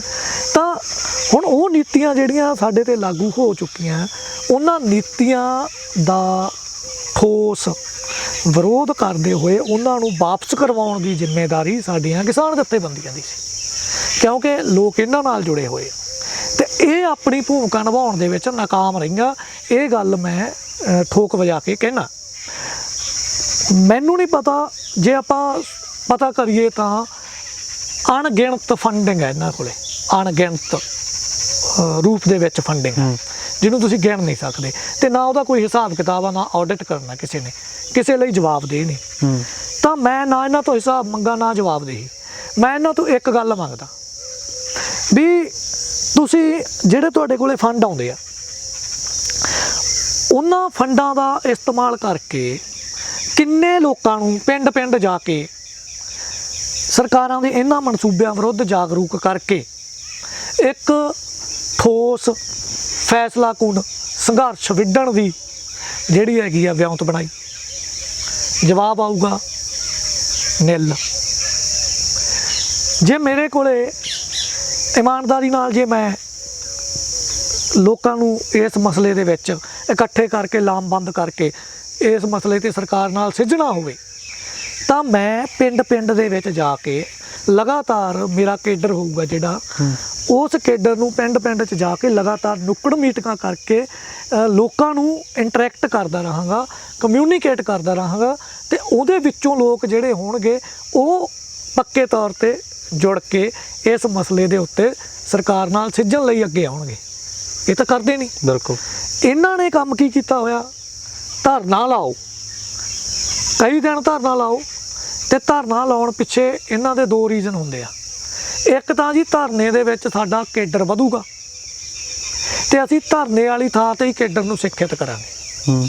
ਹੁਣ ਇੱਕ ਧਰਨਾ ਲਾਇਆ ਤੁਸੀਂ, ਉੱਥੇ ਤੁਹਾਡੇ 4 ਆਗੂਆਂ ਨੇ 30 ਮਿੰਟਾਂ ਦੇ 25 ਮਿੰਟਾਂ ਦੇ ਭਾਸ਼ਣ ਦਿੱਤੇ, ਤੇ ਉਹ ਭਾਸ਼ਣ ਜਿਹੜੇ ਹੈਗੇ ਆ ਕੰਨ ਰਸ ਵਾਲੇ ਲੋਕਾਂ ਤੱਕ ਕੰਨ ਰਸ ਦੀ ਪੂਰਤੀ ਕਰਦੇ ਆ, ਤੇ ਲੋਕ ਉੱਥੋਂ ਝਾੜ ਕੇ ਭਾਸ਼ਣ ਸੁਣ ਕੇ ਤੇ ਘਰੋਂ ਘਰੀ ਹੋ ਜਾਂਦੇ ਆ। ਸਕੂਲਿੰਗ ਹੁੰਦੀ ਹੈ ਜਿਹੜੀ ਲਗਾਤਾਰ ਠੰਡੇ ਮਤੇ ਨਾਲ ਲੰਮੇ ਸਮੇਂ 'ਚ ਕੀਤੀ ਜਾਂਦੀ ਹੈ, ਫਿਰ ਲੋਕ ਤਿਆਰ ਹੁੰਦੇ ਆ। ਉਹ ਤਾਂ ਇਹ ਕਰਦੇ ਨਹੀਂ ਪਏ। ਇੱਕ ਵਾਰੀ ਕਿਸਾਨਾਂ ਦੇ ਪਰਾਲੀ ਵਾਲੇ ਅੱਗ ਮੁੱਦੇ ਦੇ ਪਰਾਲੀ ਦੀ ਅੱਗ ਦੇ ਮੁੱਦੇ ਤੇ 2017 'ਚ ਜਦੋਂ ਉਗਰਾਹਾਂ ਵਾਲਿਆਂ ਨੇ ਖੇਤਾਂ 'ਚ ਖੜ ਕੇ ਅੱਗ ਲਗਾਉਣੀ ਸ਼ੁਰੂ ਕੀਤੀ ਤੇ ਇੱਕ ਉਹਨਾਂ ਨੇ ਵੀਡੀਓ ਵਾਇਰਲ ਕਰਤੀ, ਤਾਂ ਉਦੋਂ ਮੈਨੂੰ ਬੜਾ ਗੁੱਸਾ ਚੜਿਆ ਤੇ ਮੈਂ ਇਹਨਾਂ ਨਾਲ ਟਕਰਾ ਪਿਆ। ਇਹਨਾਂ ਦੇ 2-3 ਬੰਦੇ ਲਗਾਤਾਰ ਸੋਸ਼ਲ ਮੀਡੀਆ ਤੇ ਮੇਰੇ ਨਾਲ ਸਿੱਝਦੇ ਰਹੇ, ਪਰ ਸੱਚ ਦੇ ਅੱਗੇ ਝੂਠ ਟਿਕ ਨਹੀਂ ਸਕਦਾ, ਤੇ ਉਹਨਾਂ ਨੂੰ ਉੱਥੋਂ ਭੱਜਣਾ ਪਿਆ। ਤੇ ਉਹਨਾਂ ਵਿੱਚੋਂ ਇੱਕ ਬੰਦੇ ਨੇ ਮੇਰੇ ਨਾਲ ਫੋਨ ਤੇ ਗੱਲ ਕੀਤੀ, ਠੀਕ ਹੈ, ਪੌਣਾ ਘੰਟਾ ਮੇਰੀ ਗੱਲ ਹੋਈ, ਤੇ ਮੈਂ ਉਹਨੂੰ ਕੁਝ ਮੁੱਦੇ ਦੱਸੇ ਜਿਹੜੇ ਮੈਂ ਤੁਹਾਡੇ ਮਾਧਿਅਮ ਨਾਲ ਦੱਸਣਾ ਚਾਹਾਂਗਾ। ਉਦੋਂ ਮੈਂ ਖੇਤੀ ਵਿਰਾਸਤ ਮਿਸ਼ਨ 'ਚ ਹੁੰਦਾ ਸੀ, ਤੇ ਇੱਕ ਨਾ ਕਿਸਾਨ ਸਵਰਾਜ ਨੀਤੀ ਨਾਂ ਦਾ ਇੱਕ ਖਰੜਾ alliance for sustainable agri and holistic agriculture ਵੱਲੋਂ ਤਿਆਰ ਕੀਤਾ ਗਿਆ ਸੀ, ਜਿਹਦੇ ਵਿੱਚ ਇਹ ਲਿਖਿਆ ਗਿਆ ਸੀ ਕਿ ਕਿਸਾਨਾਂ ਬਾਰੇ ਸਰਕਾਰ ਦੀ ਨੀਤੀ ਕੀ ਹੋਵੇ। ਉਸ ਖਰੜੇ ਦੇ 3 ਪੁਆਇੰਟ ਆ ਜਿਹੜੇ ਮੋਟੇ-ਮੋਟੇ ਜਿਹੜੇ ਸਿੱਧੇ ਕਿਸਾਨ ਹਿੱਤ ਦੇ ਸੀਗੇ। ਪਹਿਲਾ ਇਹ ਸੀ ਕਿ ਕਿਸਾਨ ਆ ਜਿਹੜਾ ਉਹ ਸਿੱਧੇ ਰੂਪ 'ਚ ਸਰਕਾਰ ਲਈ ਕੰਮ ਕਰਦਾ, ਤੇ ਇਸ ਕਰਕੇ ਸਰਕਾਰ ਨੂੰ ਚਾਹੀਦਾ ਕਿ ਉਹ ਜਿਵੇਂ ਆਪਣੇ EMPLOYEES ਨੂੰ ਤਨਖਾਹ ਦਿੰਦੀ ਆ ਮਾਸਿਕ, ਉਵੇਂ ਇੱਕ ਕਿਸਾਨ ਪਰਿਵਾਰ ਨੂੰ ਯੂਨਿਟ ਮੰਨ ਕੇ ਉਹਨੂੰ ਮੰਥਲੀ ਤਨਖਾਹ ਦੇਵੇ। ਠੀਕ, ਉਹਦੇ ਬੱਚਿਆਂ ਦੀ ਪੜ੍ਹਾਈ ਤੇ ਉਹਦੇ ਪਰਿਵਾਰ ਦੀ ਸਿਹਤ ਦਾ ਖਰਚਾ ਸਰਕਾਰ ਚੁੱਕੇ। ਠੀਕ ਹੈ, ਤੇ ਜਿਹੜਾ ਕਿਸਾਨ ਕੋਈ ਕੁਦਰਤੀ ਖੇਤੀ ਕਰਨਾ ਚਾਹੁੰਦਾ, ਸਰਕਾਰ ਪ੍ਰਤੀ ਏਕੜ ਉਹਨੂੰ 5000 ਰੁਪਇਆ ਸਪੋਰਟ ਕਰੇ ਪ੍ਰਤੀ ਏਕੜ, ਜਿਵੇਂ ਸ਼ਾਇਦ ਕਰਨਾਟਕ ਦੀ ਸਰਕਾਰ ਕਰਦੀ ਪਈ ਹੈ। ਤਾਂ ਅਸੀਂ ਇਹ ਮਸੌਦਾ ਪੰਜਾਬੀ ਦੇ ਵਿੱਚ ਟਰਾਂਸਲੇਟ ਕਰਕੇ ਉਹਨਾਂ ਵੇਲਿਆਂ 'ਚ 17 ਜਥੇਬੰਦੀਆਂ ਹੁੰਦੀਆਂ ਸੀ, ਹੁਣ ਤਾਂ 32 ਹੋ ਗਈਆਂ, ਤਾਂ 17 ਜਥੇਬੰਦੀਆਂ ਦੇ ਜਿਹੜੇ ਮੁੱਖ ਆਗੂ ਸੀ ਉਹਨਾਂ ਦੇ ਹੱਥਾਂ 'ਚ ਫੜਾਇਆ। ਉਗਰਾਹਾਂ ਦਾ ਇੱਕ ਆਗੂ ਹੈ ਸੁਖਦੇਵ ਸਿੰਘ ਕੋਕਰੀ ਕਲਾਂ, ਉਹਨੇ ਉਹ ਖਰੜਾ ਪੜ੍ਹਿਆ ਤੇ ਅਮਰਿੰਦਰ ਦੱਤ ਨੂੰ ਕਹਿੰਦਾ, ਯਾਰ ਆਹ ਚੀਜ਼ ਤਾਂ ਅਸੀਂ ਕਦੇ ਸੋਚੀ ਵੀ ਨਹੀਂ, ਤੁਸੀਂ ਇੰਨਾ ਡੂੰਘਾ ਕੰਮ ਕੀਤਾ ਹੋਇਆ। 400 ਜਥੇਬੰਦੀਆਂ ਦਾ ਅਲਾਇੰਸ ਆ ਉਹਦੇ ਵਿੱਚ ਦੇਸ਼ ਭਰ ਦੇ ਵੱਡੇ ਦਿਮਾਗ ਜਿਹੜੇ ਲੋਕ ਪੱਖੀ ਆ, ਉਹਨਾਂ ਦਾ ਸਾਰਾ ਮਿਹਨਤ ਲੱਗੀ ਹੋਈ ਸੀ। ਤੇ ਅਸੀਂ 17 ਦੀਆਂ 17 ਜਥੇਬੰਦੀਆਂ ਨੂੰ ਉਹ ਖਰੜਾ ਸੌਂਪਿਆ, ਤੇ ਕਿਸੇ ਇੱਕ ਵੀ ਜਥੇਬੰਦੀ ਨੇ ਉਸ ਖਰੜੇ ਦਾ ਇੱਕ ਵੀ ਬਿੰਦੂ, ਆ ਜਿਹੜੇ 4 ਮੈਂ ਤੁਹਾਨੂੰ ਦੱਸੇ ਆ, ਉਹਨੂੰ ਆਪਣੇ ਏਜੰਡੇ ਤੇ ਨਹੀਂ ਲਿਆ ਕਿ ਇਹ ਕਿਸਾਨ ਵਿਰੋਧੀ ਬਿੰਦੂ ਸੀ। ਤਾਂ ਮੈਂ ਉਹ ਬੰਦੇ ਨੂੰ ਕਿਹਾ, ਮੈਂ ਕਿਹਾ ਵੀ ਆਹ ਮੁੱਦੇ ਮੈਂ ਤੁਹਾਨੂੰ ਤੁਹਾਡੀਆਂ ਜਥੇਬੰਦੀਆਂ ਨੂੰ ਦਿੱਤੇ ਸੀ, ਤੇ ਤੁਸੀਂ ਇਹਨਾਂ ਤੇ ਕੀ ਕੀਤਾ। ਤਾਂ ਉਹਨੇ ਜਿਹੜਾ ਮੈਨੂੰ ਜਵਾਬ ਦਿੱਤਾ ਉਹ ਮੈਂ ਹੁਣ ਤੁਹਾਨੂੰ ਦੱਸਣ ਲੱਗਿਆ। ਉਹ ਕਹਿੰਦਾ, ਜੀ ਦੇਖੋ, ਅਸੀਂ ਕੋਈ ਵੀ ਸੰਘਰਸ਼ ਵਿੱਢਣ ਮੌਕੇ ਇਹ ਦੇਖਣਾ ਹੁੰਦਾ ਕਿ ਲੋਕ ਕਿਹੜੇ ਮੁੱਦੇ ਤੇ ਇਕੱਠੇ ਹੋ ਸਕਦੇ ਆ ਤੇ ਲੋਕਾਂ ਦਾ ਚੇਤਨਾ ਦਾ ਪੱਧਰ ਕੀ ਆ। ਉਹ ਕਹਿੰਦਾ ਅਸੀਂ ਇਹ ਦੇਖਣਾ ਹੁੰਦਾ। ਤਾਂ ਮੇਰੇ ਮਨ 'ਚ ਗੱਲ ਆਈ, ਮੈਂ ਕਿਹਾ ਮਣਾ ਇਹਨੂੰ ਮੈਂ ਪੁੱਛਾਂ ਵੀ ਚੇਤਨਾ ਤਾਂ ਤੋਂ ਡਿੱਗਣੀ ਆ ਵੀ ਜਿਹੜੇ ਮੁੱਦੇ ਤੇ ਲੋਕ ਇਕੱਠੇ ਹੋ ਸਕਦੇ ਆ ਉਹ ਮੁੱਦਾ ਅਸੀਂ ਚੱਕਾਂਗੇ। ਇਹਦਾ ਮਤਲਬ ਇਹ ਤਾਂ ਬੇਈਮਾਨੀ ਭਰਪੂਰ ਪਹੁੰਚ ਆ। ਬਿਲਕੁਲ ਠੀਕ ਹੈ, ਜਿਵੇਂ ਉਹਦੇ ਵਿੱਚੋਂ ਹੀ ਉਦਾਹਰਨ ਦਿੰਦਾ, ਇਹਨਾਂ ਨੇ ਕੀ ਕੀਤਾ ਵੀ ਦੁਕਾਨਾਂ ਬੰਦ ਰਹਿੰਦੀਆਂ ਲੋਕਡਾਊਨ ਕਰਕੇ, ਤੇ ਦੁਕਾਨਦਾਰ ਔਖੇ ਆ, ਤੇ ਆਹ ਮੁੱਦਾ ਚੱਕ ਲਓ ਤੇ ਦੁਕਾਨਦਾਰ ਸਾਡੇ ਨਾਲ ਆ ਜਾਣਗੇ। ਇਹਨਾਂ ਨੇ ਕਾਹਲੀ 'ਚ ਜਥੇਬੰਦੀਆਂ ਵਾਲਿਆਂ ਨੇ ਉਸ ਮੁੱਦੇ ਨੂੰ ਹੱਥ ਪਾ ਲਿਆ, ਬਿਨਾਂ ਵਪਾਰ ਮੰਡਲਾਂ ਦੇ ਪ੍ਰਧਾਨਾਂ ਨੂੰ ਕੰਸਲਟ ਕੀਤੇ। ਠੀਕ ਹੈ, ਆਖੇ ਤੂੰ ਕੌਣ, ਆਖੇ ਮੈਂ ਖਾਮ ਖਾ, ਤੇ ਬੇਇੱਜ਼ਤੀ ਕਰਾਈ ਇਹਨਾਂ ਨੇ। ਦੁਕਾਨਦਾਰ ਇਹਨਾਂ ਦੇ ਮਗਰ ਆਈ ਨਹੀਂ। ਠੀਕ ਹੈ, ਤੇ ਆਪਣੇ ਜਣੀ ਤਾਂ ਇਹਨਾਂ ਨੇ ਗਰਮ ਮੁੱਦਾ ਹੀ ਚੱਕਿਆ ਸੀ ਬਿਲਕੁਲ ਠੀਕ ਹੈ। ਬਿਲਕੁਲ ਪਰ ਇਹ ਜਿਹੜੀ ਬੇਈਮਾਨੀ ਵਾਲੀ ਪਹੁੰਚ ਹੁੰਦੀ ਹੈ ਹਰ ਵਾਰ ਉਹ ਫਲ ਨਹੀਂ ਪੈਂਦੀ ਤੇ ਇਹਨਾਂ ਨੂੰ ਐਤਕੀ ਫਲ ਨਹੀਂ ਪਿਆ ਤੇ ਬੇਇੱਜ਼ਤੀ ਜਿਹੜੀ ਹੋਈ ਉਹ ਵੱਖਰੀ ਹੋਈ। ਪਰ ਇੱਕ ਚੀਜ਼ ਆ, ਹੁਣ ਦਬੜੀ ਖਾਨਾ ਸਾਹਿਬ ਆਪਾਂ ਇਹ ਵੀ ਗੱਲ ਕਰ ਲਈ ਕਿ ਸਾਡੇ ਕਿਸਾਨਾਂ ਤੱਕ ਭਾਈ ਪਹੁੰਚਾਇਆ ਕਿਉਂ ਨਹੀਂ ਜਾ ਰਿਹਾ। ਹੁਣ ਗੱਲ ਕਰੀਏ ਕਿ ਮਾਰੂਥਲ ਬੰਨ੍ਹ ਤੋਂ ਜੇਕਰ ਇੱਕ ਕਿਸਾਨ ਚਾਹੇ, ਇੱਕ ਛੋਟੇ ਪੱਧਰ ਦਾ ਕਿਸਾਨ ਚਾਹੇ, ਛੋਟੇ ਲੈਵਲ ਦਾ ਕਿਸਾਨ ਚਾਹੇ ਕਿ ਯਾਰ ਮੈਂ ਪਹਿਲ ਕਰੂੰਗਾ, ਉਸ ਤੋਂ ਬਾਅਦ ਹੀ ਹੋਰ ਮੇਰੇ ਮਗਰ ਜਿਹੜੇ ਲੱਗਣਗੇ, ਹੋਰ ਇਸ ਰਾਹ ਵੱਲ ਆਉਣਗੇ, ਬਚਾਇਆ ਕਿਵੇਂ ਜਾ ਸਕਦਾ? ਕਿਉਂਕਿ ਜਿਹੜੇ ਕਿਸਾਨੀ ਪਰਿਵਾਰ ਦੇ ਨਾਲ ਸੰਬੰਧਿਤ ਆ ਉਹ ਤਾਂ ਉਹਨਾਂ ਨੂੰ ਪਤਾ ਕਿ ਜਿਹੜੀ ਸਾਡੀ ਜ਼ਮੀਨ ਆ ਉਹਦੀ ਕੀਮਤ ਕੀ ਆ। ਸਾਡੀਆਂ ਅਗਲੀਆਂ ਪੀੜ੍ਹੀਆਂ ਵੀ ਇਹਨੂੰ ਵਾਹੁਣਗੀਆਂ, ਪਰ ਜੇ ਮਾਰੂਥਲ ਬਣ ਜਾਂਦਾ ਤਾਂ ਉਸ ਤੋਂ ਬਾਅਦ ਸ਼ਾਇਦ ਅਸੀਂ ਉਹ ਜ਼ਮੀਨ ਨੂੰ ਗਹਿਣੇ ਰੱਖ ਕੇ ਜਾਂ ਵੇਚ ਕੇ ਬਾਹਰ ਵੀ ਨਹੀਂ ਜਾ ਪਾਵਾਂਗੇ। ਤਾਂ ਜੇ ਕਿਸਾਨ ਛੋਟੇ ਲੈਵਲ ਤੋਂ ਚਾਹੁੰਦਾ ਹੈ ਕਿ ਮੈਂ ਇਹਨੂੰ ਛੋਟੇ ਲੈਵਲ ਤੋਂ ਬਚਾਉਣੀ ਸ਼ੁਰੂ ਕਰਨਾ, ਤਾਂ ਕਿਵੇਂ ਬਚਾਇਆ ਜਾ ਸਕਦਾ ਆ? ਪਹਿਲ ਕੌਣ ਕਰੇ ਤੇ ਕਿਵੇਂ ਕਰੇ? ਦੇਖੋ, ਜਿਹੜੀ ਇਹ ਜਿਹੜਾ ਸਵਾਲ ਆ ਇਹਦਾ ਜਵਾਬ ਇਹ ਹੈ ਕਿ ਜਿੰਨਾ ਚਿਰ ਪੋਲੀਟੀਕਲ ਇੰਟਰਵੈਂਸ਼ਨ ਨਹੀਂ ਹੁੰਦਾ, ਸਰਕਾਰ ਫਰਮ ਡਿਸੀਜਨ ਨਹੀਂ ਲੈਂਦੀ ਇਸ ਚੀਜ਼ ਨੂੰ ਰੋਕਣ ਲਈ, ਉਹਨਾਂ ਚਿਰ ਕੁਝ ਨਹੀਂ ਹੋਣਾ। ਤੁਹਾਡੇ ਮੇਰੇ ਨਿੱਕੇ ਨਿੱਕੇ ਯਤਨ ਕਿਤੇ ਕਿਤੇ ਮਾਰੂਥਲ ਦੇ ਵਿੱਚ ਨਾ ਜਿਵੇਂ ਚਸ਼ਮਾ ਫੁੱਟ ਪਿਆ, ਨਖਲ ਸਥਾਨ ਹੈਗਾ, ਬਿਲਕੁਲ ਉਵੇਂ ਤਾਂ ਕਿਤੇ ਹੋਏਗਾ ਕੋਈ ਨਖਲ ਸਥਾਨ, ਠੀਕ ਹੈ। ਪਰ ਸਾਰਾ ਪੰਜਾਬ ਹਰਿਆ ਭਰਿਆ ਨਹੀਂ ਰਹੇਗਾ। ਤੁਹਾਡੇ ਮੇਰੇ ਵਿਅਕਤੀਗਤ ਯਤਨ ਕਿਤੇ ਕਿਤੇ ਨਖਲ ਸਥਾਨ ਬਣਾ ਸਕਦੇ ਆ, ਪਰ ਜਿੰਨਾ ਚਿਰ ਸਰਕਾਰ ਫਰਮ ਪਾਲਿਸੀ ਬਣਾ ਕੇ ਇੱਕ ਢੰਗ ਦਾ ਡਿਸੀਜਨ ਲੈ ਕੇ ਪੰਜਾਬ ਦੀ ਖੇਤੀ ਨੂੰ ਮੁੜ ਵਿਆਉਂਤ ਕੇ ਘੱਟ ਪਾਣੀ ਵਾਲੀਆਂ ਫਸਲਾਂ ਦੇ ਉੱਤੇ ਕੇਂਦਰਿਤ ਕਰਕੇ ਅੱਗੇ ਨਹੀਂ ਆਉਂਦੀ, ਉਹਨਾਂ ਚਿਰ ਕੁਝ ਨਹੀਂ ਹੋ ਸਕਦਾ। ਹੁਣ ਲੋਕਲ ਲੈਵਲ 'ਤੇ ਜਾਂ ਪੰਜਾਬ ਪੱਧਰ 'ਤੇ ਕੁਝ ਸੰਸਥਾਵਾਂ ਨੇ ਕੁਝ ਪਹਿਲ ਕਦਮੀਆਂ ਕਰਨੀਆਂ ਸ਼ੁਰੂ ਕੀਤੀਆਂ, ਜਿਵੇਂ ਖੇਤੀਬਾੜੀ ਤੇ ਵਾਤਾਵਰਨ ਸੈਂਟਰ ਬਣਿਆ ਹੋਇਆ ਭਾਈ ਮਨਧੀਰ ਸਿੰਘ ਹੋਣਾ ਦਾ। ਉਹਨਾਂ ਨੇ ਇੱਕ ਨਾਅਰਾ ਦੇ ਕੇ ਇਹ ਕੰਮ ਸ਼ੁਰੂ ਕੀਤਾ ਕਿ ਝੋਨਾ ਘਟਾਓ ਪੰਜਾਬ ਬਚਾਓ। ਤਾਂ ਉਹਦੇ ਵਿੱਚ ਹੁਣ ਉਹਨਾਂ ਨੇ ਟਾਰਗੇਟ ਕੀਤਾ ਕਿ ਜਿਹੜੇ NRI ਬਾਹਰ ਬੈਠੇ ਆ, ਖਾਸ ਕਰਕੇ ਦੁਆਬੇ ਮਾਝੇ ਦੇ ਵਿੱਚ, ਉਹ ਆਪਣੀਆਂ ਜ਼ਮੀਨਾਂ ਨੂੰ ਜੰਗਲ ਥੱਲੇ ਲੈ ਕੇ ਆਉਣ, ਵਣ ਖੇਤੀ ਕਰਨ ਤੇ ਕੁਝ ਰਕਬਾ ਪੱਕੇ ਤੌਰ ਤੇ ਜੰਗਲ ਦੇ ਥੱਲੇ ਲੈ ਕੇ ਆਉਣ, ਠੀਕ ਆ। ਤੇ ਬਾਕੀ ਜਿਹੜੀ ਖੇਤੀ ਹੈਗੀ ਆ ਉਹ ਕਿਸ ਤਰ੍ਹਾਂ ਦੀ ਹੋਵੇ, ਉਹਦੇ ਲਈ ਇੱਕ ਠੋਸ ਮਾਡਲ ਕੀ ਹੋ ਸਕਦਾ, ਉਹਦੇ ਲਈ ਵੀ ਉਹ ਖੋਜ ਕਰਦੇ ਪਏ ਆ ਕਿ ਇੱਕ ਵਧੀਆ ਜਿਹਾ ਮਾਡਲ ਅਸੀਂ ਸਿਰਜ ਸਕੀਏ, ਠੀਕ ਆ।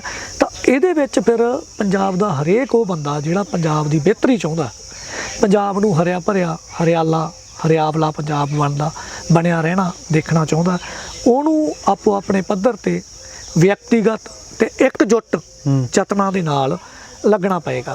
ਹੁਣ ਜਿਵੇਂ ਮੈਂ ਕੰਮ ਕਰਦਾ ਤਾਂ ਮੇਰੇ ਨਾਲ ਜਿਹੜੇ ਜੁੜੇ ਹੋਏ ਕਿਸਾਨ ਆ, ਤਾਂ ਮੈਂ ਉਹਨਾਂ ਦੇ ਖੇਤਾਂ 'ਚ ਦਰਖਤ ਲੈ ਕੇ ਆ ਰਿਹਾ। ਇਹ ਗੁਰੂ ਸਾਹਿਬ ਦੀ ਕਿਰਪਾ, ਮੇਰੀ ਆਪਣੀ ਕੋਈ ਔਕਾਤ ਨਹੀਂ ਹੈਗੀ ਕਿ ਲੋਕ ਮੇਰੀ ਗੱਲ ਸੁਣਦੇ ਵੀ ਆ ਤੇ ਮੰਨਦੇ ਵੀ ਆ।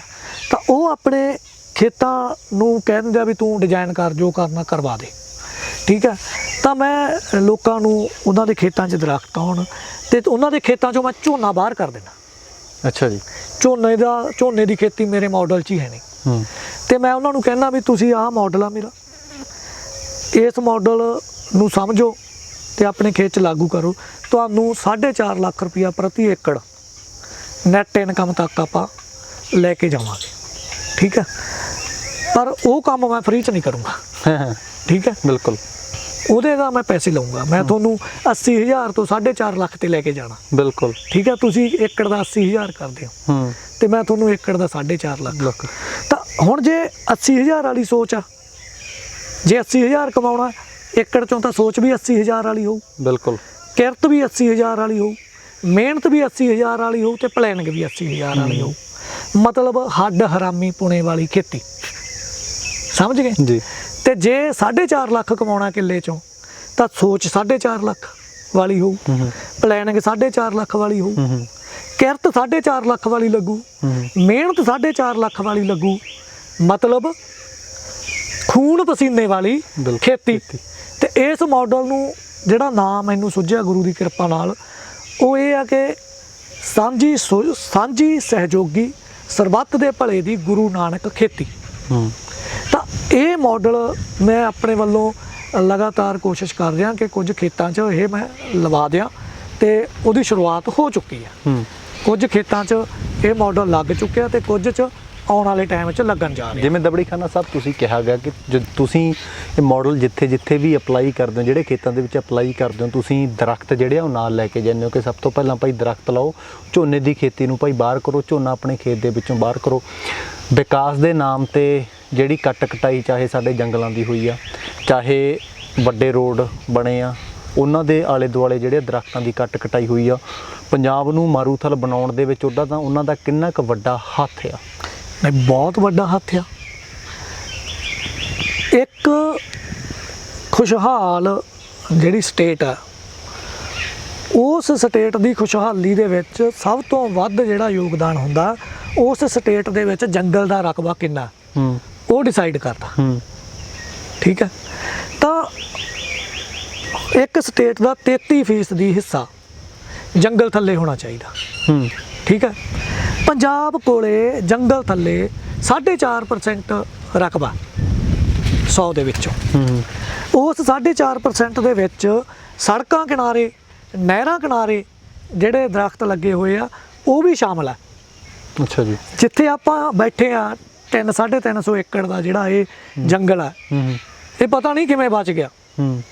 ਕਿਸੇ ਪੋਲੀਟੀਕਲ ਬੰਦੇ ਨੂੰ ਇਹਦਾ ਹਜੇ ਪਤਾ ਨਹੀਂ ਲੱਗਿਆ ਹੋਣਾ ਵੀ ਸਾਲੀ 300 ਕਿੱਲਾ ਜ਼ਮੀਨ ਇੱਥੇ ਪਈ ਆ, ਨਹੀਂ ਤਾਂ ਇਹ ਵੱਢ ਦੇਣਾ ਸੀ ਉਹਨੂੰ। ਠੀਕ ਹੈ, ਤਾਂ ਇਹੋ ਜਿਹੇ ਜੰਗਲ ਛੋਟੇ ਛੋਟੇ ਜਿੱਥੇ ਹੈਗੇ ਆ ਥੋੜੇ ਬਹੁਤ, ਇਹ ਤੇ ਸੜਕਾਂ ਤੇ ਨਹਿਰਾਂ ਕਿਨਾਰੇ ਜਿਹੜੇ ਦਰਖਤ ਆ ਉਹ ਮਿਲ ਮਿਲਾ ਕੇ 4.5% ਰਕਬਾ ਬਣਦੇ ਆ, ਜਿਹੜੇ ਕਿ ਜਦੋਂ ਸੜਕਾਂ ਕਿਨਾਰਿਓਂ ਦਰਖਤ ਕੱਟੇ ਜਾਂਦੇ ਆ ਤੇ ਉਹ ਰਕਬਾ ਹੋਰ ਥੱਲੇ ਆ ਜਾਂਦਾ। ਬਿਲਕੁਲ ਠੀਕ ਹੈ, ਜਦੋਂ ਦਰਖਤ ਕੱਟੇ ਜਾਂਦੇ ਆ ਤਾਂ ਸਭ ਤੋਂ ਅਹਿਮ ਚੀਜ਼ ਕੀ ਹੁੰਦੀ ਹੈ ਕਿ ਬਾਰਿਸ਼ ਘਟ ਜਾਂਦੀ ਹੈ। 5500 ਏਕੜ ਦਾ ਜੰਗਲ ਸੀਗਾ ਫਰੀਦਕੋਟ, ਬੀੜ ਘੁਗਿਆਣਾ। ਉਹ ਜਦੋਂ ਮੈਂ ਛੋਟਾ ਜਿਹਾ ਹੁੰਦਾ ਸੀ ਨਾ, 5-7-10 ਸਾਲਾਂ ਦਾ, ਤੇ ਉਦੋਂ ਨਾ ਬਾਬਿਓ ਝੜੀਆਂ ਲੱਗਦੀਆਂ ਹੁੰਦੀਆਂ ਸੀ। ਬਿਲਕੁਲ 7-7 ਦਿਨ ਝੜੀ ਲੱਗਦੀ। ਹੁਣ ਕਦੇ ਝੜੀ ਲੱਗੀ ਨਹੀਂ। ਉਦੋਂ ਉਹ ਜਿਹੜੀ ਬੀੜ ਆ ਉੱਥੇ 5500 ਏਕੜ ਦੇ ਵਿੱਚ ਟਾਹਲੀਆਂ ਦਾ ਜੰਗਲ ਸੀ, ਇੰਨੇ ਦਰਖਤ ਸੀ, ਤੇ ਫਰੀਦਕੋਟ ਜ਼ਿਲ੍ਹੇ 'ਚ ਉਦੋਂ ਮੀਂਹ ਬਹੁਤ ਪੈਂਦਾ ਸੀ। ਠੀਕ ਹੈ, ਉਹ ਜੰਗਲ ਵੀ ਕੱਟਿਆ ਗਿਆ, ਸੜਕਾਂ ਕਿਨਾਰੋਂ ਵੀ ਕੱਟ ਤੇ, ਹੋਰ ਵੀ ਬੀੜਾਂ ਜਿਹੜੀਆਂ ਝਿੜੀਆਂ ਸੀ, ਛੋਟੇ ਬੇਲੇ ਸੀ, ਹੈ ਨਾ, ਤਾਂ ਉਹ ਕਿਸਾਨਾਂ ਨੇ ਚੱਕ ਤੇ ਜ਼ਮੀਨਾਂ ਬਹਿਕ ਬਣਾਉਣ ਦੇ ਚੱਕਰ 'ਚ। ਕੁਛ ਝਿੜੀਆਂ ਜਿਵੇਂ ਸਾਡੇ ਪਿੰਡ ਦੀ ਜਿਹੜੀ ਝਿੜੀ ਸੀਗੀ, ਸਾਡੇ ਪਿੰਡ ਦੇ ਵਿੱਚ ਹੀ ਗੁਰਦੁਆਰਾ ਸਾਹਿਬ ਦੇ ਵਿੱਚ ਸੀਗੀ ਉਹ, ਤਾਂ ਸਾਡੇ ਪਿੰਡ ਦਾ ਉਦੋਂ ਨਿੱਕਾ ਜਿਹਾ ਗੁਰੂ ਘਰ ਹੁੰਦਾ ਸੀਗਾ, ਜਿਵੇਂ ਕਿ ਆਮ ਪਹਿਲਾਂ ਹੁੰਦੇ ਸੀ। ਤਾਂ ਸਾਡੇ ਪਿੰਡ ਦਾ ਜਿਹੜਾ ਗੁਰਦੁਆਰਾ ਸਾਹਿਬ ਆ, ਜਿਹਦੀ ਹੁਣ ਮੇਨ ਇਮਾਰਤ ਆ, ਉਹ ਝਿੜੀ ਵੱਢ ਕੇ ਬਣਾਈ ਗਈ ਆ। ਮੈਨੂੰ ਨਹੀਂ ਲੱਗਦਾ ਵੀ ਉੱਥੇ ਗੁਰੂ ਗ੍ਰੰਥ ਸਾਹਿਬ ਖੁਸ਼ ਹੋਣਗੇ। ਜਿਹੜੇ ਗੁਰੂ ਗ੍ਰੰਥ ਸਾਹਿਬ ਦੇ ਵਿੱਚ ਲਿਖਿਆ ਬਲਿਹਾਰੀ ਕੁਦਰਤ ਵਸਿਆ ਤੇਰਾ ਅੰਤ ਨਾ ਜਾਏ ਲਖਿਆ, ਉਹ ਗੁਰੂ ਗ੍ਰੰਥ ਸਾਹਿਬ ਉਸ ਜਗ੍ਹਾ ਤੇ ਪ੍ਰਕਾਸ਼ ਕੀਤਾ ਗਿਆ, ਪੱਥਰ ਦੀ ਐਡੀ ਵੱਡੀ ਇਮਾਰਤ ਖੜੀ ਕਰਕੇ, ਜਿੱਥੇ ਸੈਂਕੜਿਆਂ ਦੀ ਤਾਦਾਦ ਦੇ ਵਿੱਚ ਰੁੱਖ ਸੀ, ਤੇ ਉਹਨਾਂ ਰੁੱਖਾਂ ਦੇ ਵਿੱਚ ਪਿੱਪਲ ਵੀ ਸੀ, ਬੋਹੜ ਵੀ ਸੀ, ਤੇ ਇੱਕ ਨਲਕਾ ਸੀ, ਤੇ ਅਸੀਂ ਸਕੂਲੋਂ ਉਸ ਨਲਕੇ ਦਾ ਪਾਣੀ ਪੀਣ ਸਪੈਸ਼ਲ ਉੱਥੇ ਜਾਂਦੇ ਸੀ। ਹਾਲਾਂਕਿ ਸਾਡੇ ਸਕੂਲ 'ਚ ਵੀ ਨਲਕਾ ਸੀ। ਤੇ ਉਹ ਕਿੰਨੇ ਜਾਨਵਰਾਂ ਦਾ ਘਰ ਸੀ, ਤੇ ਕਿੰਨੇ ਜਾਨਵਰਾਂ ਦਾ ਉਹ ਘਰ ਸੀ, ਕਿੰਨੀ ਬਾਇਓਡਾਇਵਰਸਿਟੀ ਸੀ, ਉੱਤੇ ਰਹਿਣ ਵਾਲੇ, ਥੱਲੇ ਰਹਿਣ ਵਾਲੇ, ਸੂਖਮ ਜੀਵ, ਉਹ ਸਾਰਾ ਕੁਝ ਤਹਿਸ ਨਹਿਸ ਕੀਤਾ। ਤਾਂ ਅਸੀਂ ਕਿੰਨੇ ਘੱਲੂ ਘਾਰੇ ਕੀਤੇ ਆ ਪਿਛਲੇ 50 ਸਾਲਾਂ ਦੇ ਵਿੱਚ ਆਪਣੇ ਕਰਤੂਤੀ। ਬਿਲਕੁਲ, ਉਹਦਾ ਖਮਿਆਜਾ ਕਿਤੇ ਨਾ ਕਿਤੇ ਅਸੀਂ ਭੁਗਤਦੇ ਪਏ ਹਾਂ। ਠੀਕ ਹੈ, ਤਾਂ ਜੰਗਲ ਜਿਹੜਾ ਹੈਗਾ ਉਹ ਬਹੁਤ ਵੱਡਾ ਰੋਲ ਅਦਾ ਕਰਦਾ। ਇਸ ਕਰਕੇ ਜਿਹੜਾ ਤੁਹਾਡਾ ਸਵਾਲ ਸੀ ਕਿ ਨਹਿਰਾਂ ਕਿਨਾਰੇ ਦਰਖਤ, ਸੜਕਾਂ ਕਿਨਾਰੇ ਦਰਖਤ ਕੱਟੇ ਜਾਣ ਦਾ ਕੀ ਅਸਰ ਆਉਂਦਾ, ਉਹਦਾ ਜਵਾਬ ਮੈਨੂੰ ਲੱਗਦਾ ਮੈਂ ਦੇ ਚੁੱਕਿਆ। ਹੁਣ ਜੇਕਰ ਆਪਾਂ ਫਿਊਚਰ ਦੀ ਗੱਲ ਕਰਦੇ ਹਾਂ ਕਿ ਸਾਡਾ ਕੱਲ੍ਹ ਕਿੱਦਾਂ ਦਾ ਹੋਵੇਗਾ, ਜਦੋਂ ਗੱਲ ਆਉਂਦੀ ਆ ਪੰਜਾਬ ਦੀ ਕਿ ਪੰਜਾਬ ਦਾ ਕੱਲ੍ਹ ਜੇਕਰ ਕਿਸਾਨੀ ਦੇ ਤੌਰ ਤੇ ਦੇਖੀਏ ਤਾਂ ਪੰਜਾਬ ਦਾ ਕੱਲ੍ਹ ਕੀ ਹੋਵੇਗਾ, ਜੇਕਰ ਜ਼ਮੀਨ ਜਿਹੜੀ ਆ ਮਾਰੂਥਲ ਬਣ ਰਹੀ ਆ, ਤਾਂ ਸਾਡੇ ਕੱਲ੍ਹ ਦੇ ਵਿੱਚ ਅਸੀਂ ਖੁਸ਼ਹਾਲ ਪੰਜਾਬ ਦੇਖ ਸਕਦੇ ਹਾਂ, ਅਸੀਂ ਰੰਗਲਾ ਪੰਜਾਬ ਦੇਖ ਸਕਦੇ ਹਾਂ, ਅਸੀਂ ਜੇ ਐਂ ਕਹ ਲਈਏ ਕਿ ਕਿਸਾਨੀ ਖੇਤੀ ਪ੍ਰਧਾਨ ਸੂਬਾ ਪੰਜਾਬ, ਉਹਨੂੰ ਦੇਖ ਸਕਦੇ ਹਾਂ। ਉਹਦੇ ਲਈ ਕਿਰਤ ਕਰਨੀ ਪਊਗੀ। ਦੇਖ ਸਕਦੇ ਆ ਬਾਬੇ ਦੇ ਫਲਸਫੇ ਅਨੁਸਾਰ ਨਾ, ਸਾਹਿਬ ਸ਼੍ਰੀ ਗੁਰੂ ਨਾਨਕ ਦੇਵ ਜੀ ਦੇ ਫਲਸਫੇ ਅਨੁਸਾਰ ਸਾਨੂੰ ਕਿਰਤੀ ਬਣਨਾ ਪਊਗਾ। ਜਿਹੜਾ ਬੰਦਾ ਅੱਛਾ ਸੌਰੀ ਮੈਂ ਤੁਹਾਨੂੰ ਰੋਕਦਾ, ਇੱਕ ਚੀਜ਼ ਦੱਸਿਓ ਇੱਥੇ, ਆਪਾਂ ਦੋ ਜਵਾਬ ਮੈਂ ਤੁਹਾਡੇ ਤੋਂ ਲਵਾਂਗਾ। ਪਹਿਲਾ ਜਵਾਬ ਉਹ ਕਿ ਜੇਕਰ ਹੁਣ ਜਿੱਦਾਂ ਦੇ ਮਾਰੂਥਲ ਬਣ ਰਿਹਾ, ਜੇ ਇਦਾਂ ਦਾ ਆਪਾਂ ਇਦਾਂ ਹੀ ਚੱਲਦੇ ਆ ਤਾਂ ਸਾਡਾ ਫਿਊਚਰ ਕੀ ਹੋਵੇਗਾ। ਦੂਜਾ ਜਵਾਬ ਇਹ ਆ ਕਿ ਜੇਕਰ ਆਪਾਂ ਆਪਣੇ ਫਿਊਚਰ ਨੂੰ ਸਿਕਿਉਰ ਕਰਨਾ ਚਾਹੁੰਦੇ, ਸਹੀ ਕਰਨਾ ਚਾਹੁੰਦੇ, ਤਾਂ ਉਹਦੇ ਲਈ ਤੁਹਾਨੂੰ ਕੀ ਕਰਨਾ ਪਊਗਾ। ਇਹ 2 ਜਵਾਬ ਦਿਓ। ਤਾਂ ਪਹਿਲਾਂ ਤਾਂ ਆਪਾਂ ਇਹ ਜਵਾਬ ਦਿੰਨੇ ਆ ਕਿ ਕਰਨਾ ਕੀ ਪਊਗਾ। ਠੀਕ ਹੈ, ਕਰਨਾ ਤਾਂ ਇਹ ਪਊਗਾ ਸਾਨੂੰ ਗੁਰੂ ਨਾਨਕ ਸਾਹਿਬ ਦੇ ਉਪਦੇਸ਼ ਅਨੁਸਾਰ ਕਿਰਤੀ ਬਣਨਾ ਪਊਗਾ। ਕਿਰਤੀ ਮਤਲਬ ਕਿਰਤ ਕਰਨ ਵਾਲਾ। ਗੁਰੂ ਸਾਹਿਬ ਨੇ ਕਿਹਾ ਕਿਰਤ ਕਰੋ, ਨਾਮ ਜਪੋ, ਫੰਡ ਛਕੋ। ਠੀਕ ਹੈ, ਤਾਂ ਜਿਹੜਾ ਕਿਰਤੀ ਬੰਦਾ ਉਹ ਹੀ ਚੀਜ਼ਾਂ ਨੂੰ ਸਿਰਜਦਾ, ਕਿਰਤ ਚੋਂ ਸਿਰਜਣਾ ਹੁੰਦੀ ਹੈ। ਬਿਲਕੁਲ ਠੀਕ ਹੈ, ਬਾਕੀ ਚੀਜ਼ਾਂ ਚੋਂ ਤਾਂ ਵਿਨਾਸ਼ ਹੁੰਦਾ। ਬਿਲਕੁਲ। ਤਾਂ ਰਸਾਇਣਕ ਖੇਤੀ ਦੇ ਵਿੱਚ ਕਿਰਤ ਨਹੀਂ ਹੈਗੀ, ਵਿਨਾਸ਼ ਆ। ਤੇ ਫਿਰ ਕਿਰਤ ਕਿੱਥੇ ਹੈਗੀ ਆ ਤੇ ਕਿਹੜੀ ਕਿਰਤ ਕਰਨੀ ਪਊਗੀ? ਤਾਂ ਗੁਰੂ ਸਾਹਿਬ ਸਾਨੂੰ ਕਹਿ ਕੇ ਗਏ ਆ ਸੁੱਚੀ ਕਿਰਤ ਕਰੋ। ਤੇ ਸੁੱਚੀ ਕਿਰਤ ਕੀ ਆ? ਕੁਦਰਤੀ ਖੇਤੀ। ਗੁਰੂ ਨਾਨਕ ਸਾਹਿਬ ਨੇ ਕੀ ਕੀਤਾ? 52 ਸਾਲ ਦੀ ਉਮਰ 'ਚ ਕਿ ਗੁਰੂ ਸਾਹਿਬ ਦੇ ਦਿਮਾਗ 'ਚ ਫਰਕ ਥੋੜੀ ਪੈ ਗਿਆ ਸੀ ਵੀ ਉਹ ਜਦੋਂ ਆਪਾਂ ਰਿਟਾਇਰਮੈਂਟ ਭਾਲਣ ਲੱਗ ਜਾਂਦੇ ਆ ਉਦੋਂ ਉਹਨਾਂ ਨੇ ਖੇਤੀ ਸ਼ੁਰੂ ਕੀਤੀ ਤੇ ਆਖਰੀ ਸਾਹ ਤੱਕ ਜੋਤੀ ਜੋਤ ਸਮਾਉਣ ਤੱਕ ਖੇਤੀ ਕਰਦੇ ਰਹੇ।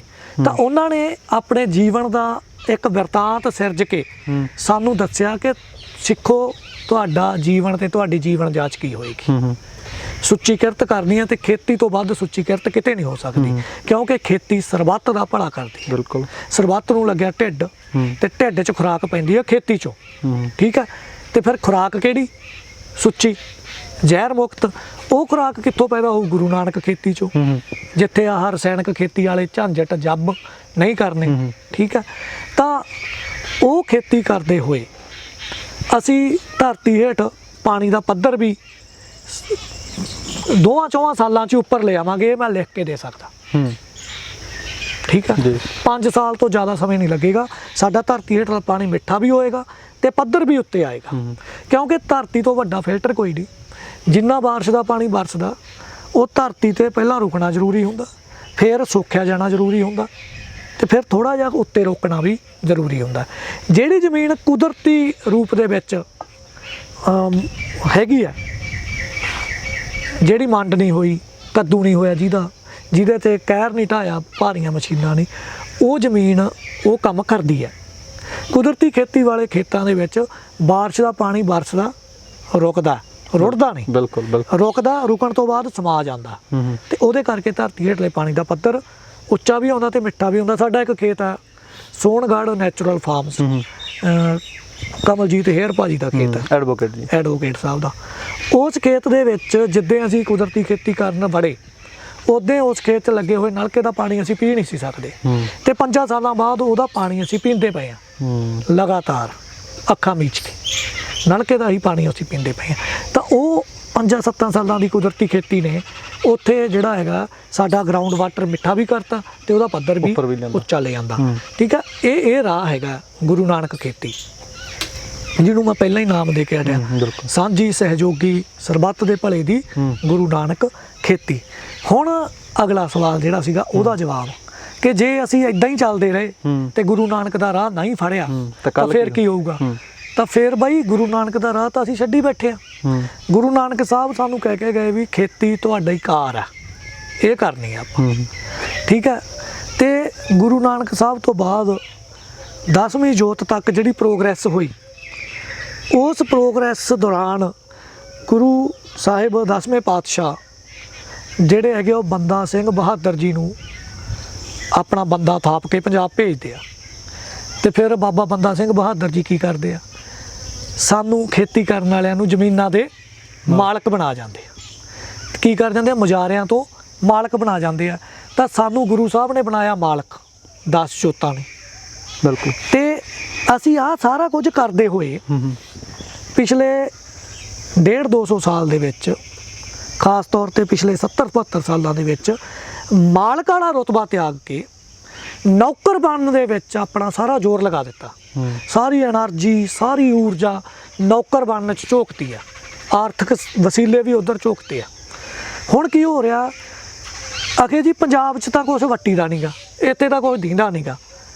ਵੀ ਦਿਸੇ ਤਾਂ ਜੇ ਤੁਸੀਂ ਗੁਰੂਆਂ ਦੇ ਰਾਹ ਤੇ ਚੱਲਦੇ ਹੁੰਦੇ, ਤੁਸੀਂ ਗੁਰੂਆਂ ਦੇ ਰਾਹ ਦੇ ਉਲਟ ਰਾਹ ਫੜਿਆ, ਰਸਾਇਣਕ ਖੇਤੀ ਵਾਲਾ, ਮੇਰਾ ਵਾਲੀ ਖੇਤੀ ਵਾਲਾ। ਸਾਡਾ ਰਾਹ ਤਾਂ ਤੇਰਾ ਵਾਲੀ ਖੇਤੀ ਵਾਲਾ ਸੀ। ਅਸੀਂ ਤੇਰਾ ਵਾਲੀ ਖੇਤੀ ਕਰਦੇ ਹੋਏ ਮੇਰਾ ਵਾਲੀ ਖੇਤੀ ਕਰਨ ਲੱਗ ਪਏ, ਤੇ ਜਿਹੜਾ ਮੇਰਾ ਕਰਦਾ ਉਹਦੇ ਪੱਲੇ ਕੱਖ ਨਹੀਂ ਹੁੰਦਾ। ਤਾਂ ਉਹ ਰਾਹ ਤੋਂ ਅਸੀਂ ਜਦੋਂ ਅਜਿਹੇ ਭਟਕੇ, ਤੇ ਅਸੀਂ ਆਪਣੀ ਬਿਹਤਰੀ ਇਹਦੇ 'ਚ ਦੇਖ ਲਈ ਵੀ ਖੇਤੀ 'ਚ ਤਾਂ ਕੁਝ ਵੱਟਿਆ ਖੱਟਿਆ ਨਹੀਂ ਜਾਂਦਾ। ਤੇ ਨਿੱਕੇ ਹੁੰਦੇ ਜਵਾਕ ਦੇ ਦਿਮਾਗ 'ਚ ਇੱਕ ਗੱਲ ਤੁੰਨਣ ਲੱਗ ਜਾਂਦੇ ਆ, ਪੜ੍ਹ ਲੈ ਨਹੀਂ ਤਾਂ ਸਾਡੇ ਵਾਂਗੂ ਖੇਤਾਂ 'ਚ ਧੱਕੇ ਖਾਏਗਾ। ਬਿਲਕੁਲ। ਕਿਹੜੇ ਖੇਤ, ਕਿਹੜੀ ਖੇਤੀ ਜਿਹਨੂੰ ਗੁਰੂ ਸਾਹਿਬ ਨੇ ਉੱਤਮ ਕਿਹਾ, ਤੇ ਤੁਸੀਂ ਮੂੰਹ ਚੱਕ ਕੇ ਗੁਰਦੁਆਰੇ ਮੱਥਾ ਟੇਕਣ ਜਾ ਵੜਦੇ ਆ, ਤੇ ਗੁਰੂ ਦੀ ਖੇਤੀ ਨੂੰ ਕਹਿ ਦਿੰਦੇ ਆ ਇਹਦੇ 'ਚ ਕੁਛ ਰੱਖਿਆ ਨਹੀਂ। ਬਿਲਕੁਲ। ਇੱਕ ਪਾਸੇ ਤਾਂ ਤਾਂ ਉਹ ਜਿਹੜੀ ਉੱਤਮ ਖੇਤੀ ਆ ਉਹਨੂੰ ਕਹਿੰਦੇ ਆ ਜੀ ਪੜ੍ਹ ਲਾ ਨਹੀਂ ਤਾਂ ਸਾਡੇ ਵਾਂਗੂ ਖੇਤਾਂ 'ਚ ਧੱਕੇ ਖਾਏਗਾ। ਤੇ ਪੜ੍ਹ ਕੇ ਬਣਨਾ ਕੀ ਆ? ਨੌਕਰ। ਹੁਣ ਪੜ੍ਹ ਕੇ ਨੌਕਰ ਬਣਨ ਦੀ ਜਿਹੜੀ ਯੋਗਤਾ, ਘੱਟੋ ਘੱਟ ਤੁਹਾਨੂੰ ਕੁਆਲੀਫਿਕੇਸ਼ਨ ਪੱਖੋਂ 12ਵੀਂ ਪਾਸ ਹੋਣਾ ਚਾਹੀਦਾ, ਜਾਂ ਨੌਕਰੀ ਦੇ ਲੈਵਲ ਤੱਕ ਕੁਆਲੀਫਾਈਡ ਹੋਣ ਲਈ ਤੁਹਾਨੂੰ 25 ਲੱਖ ਰੁਪਇਆ ਇੱਕ ਬੱਚੇ ਤੇ ਖਰਚਣਾ ਪਊਗਾ ਉਹਦੀ ਪੜ੍ਹਾਈ ਤੇ। ਬਿਲਕੁਲ ਠੀਕ ਹੈ। 25 ਲੱਖ ਰੁਪਇਆ ਖਰਚ ਕਰਕੇ ਅਸੀਂ ਬੱਚੇ ਨੂੰ ਕੀ ਬਣਾਉਣ ਵਾਸਤੇ ਖਰਚਿਆ? ਨੌਕਰ। ਹੁਣ ਮੈਨੂੰ ਐਂ ਦੱਸੋ, ਅੱਜ ਇੱਥੇ ਨੌਕਰੀ ਹੈਗੀ? ਬਿਲਕੁਲ। ਜਿਹੜਾ ਮੇਰਾ ਬੱਚਾ ਅੱਜ ਪਹਿਲੀ ਜਮਾਤ 'ਚ ਦੂਜੀ ਜਮਾਤ 'ਚ ਪੜ੍ਹਦਾ, ਮੈਂ ਤਾਂ ਸਰਕਾਰੀ ਚਲਾਇਆ, ਤੁਸੀਂ ਵੀ ਅਕਲ ਸਿੱਖ ਲਓ ਕੁਛ। ਠੀਕ ਹੈ, ਮੈਂ ਸਰਕਾਰੀ ਚਲਾਇਆ। ਮੇਰੀ ਜਨਾਨੀ ਕਹਿੰਦੀ ਉਹਨੂੰ ਤੁਸੀਂ ਪ੍ਰਾਈਵੇਟ ਚਲਾਓ। ਮੈਂ ਕਿਹਾ ਮੈਥੋਂ ਤਾਂ ਨਹੀਂ ਕਿਸੇ ਵਾਸਤੇ 1 ਲੱਖ ਰੁਪਇਆ ਕਮਾਇਆ ਜਾਂਦਾ, ਤੇ ਨਾ ਮੈਨੂੰ ਇੰਨੀ ਟੈਨਸ਼ਨ ਲੈਣ ਦੀ ਲੋੜ ਹੈ। ਮੇਰੇ ਬੱਚੇ ਪੜ੍ਹਨ 'ਚ ਯਕੀਨ ਹੈ, ਤੇ ਮੈਂ ਉਹਨਾਂ ਨੂੰ ਮਾਹੌਲ ਇਹੋ ਜਿਹਾ ਦਿੱਤਾ, ਉਹਨਾਂ ਨੂੰ ਸੰਸਕਾਰ ਇਹੋ ਜਿਹੇ ਦੇ ਰਿਹਾ ਵੀ ਉਹ ਸਰਕਾਰੀ 'ਚ ਪੜ੍ਹ ਕੇ ਵੀ ਬੱਲੇ ਫ੍ਰੀ ਦੀ ਪੜ੍ਹਾਈ ਹੋ ਰਹੀ ਆ ਉੱਥੇ। ਠੀਕ ਹੈ।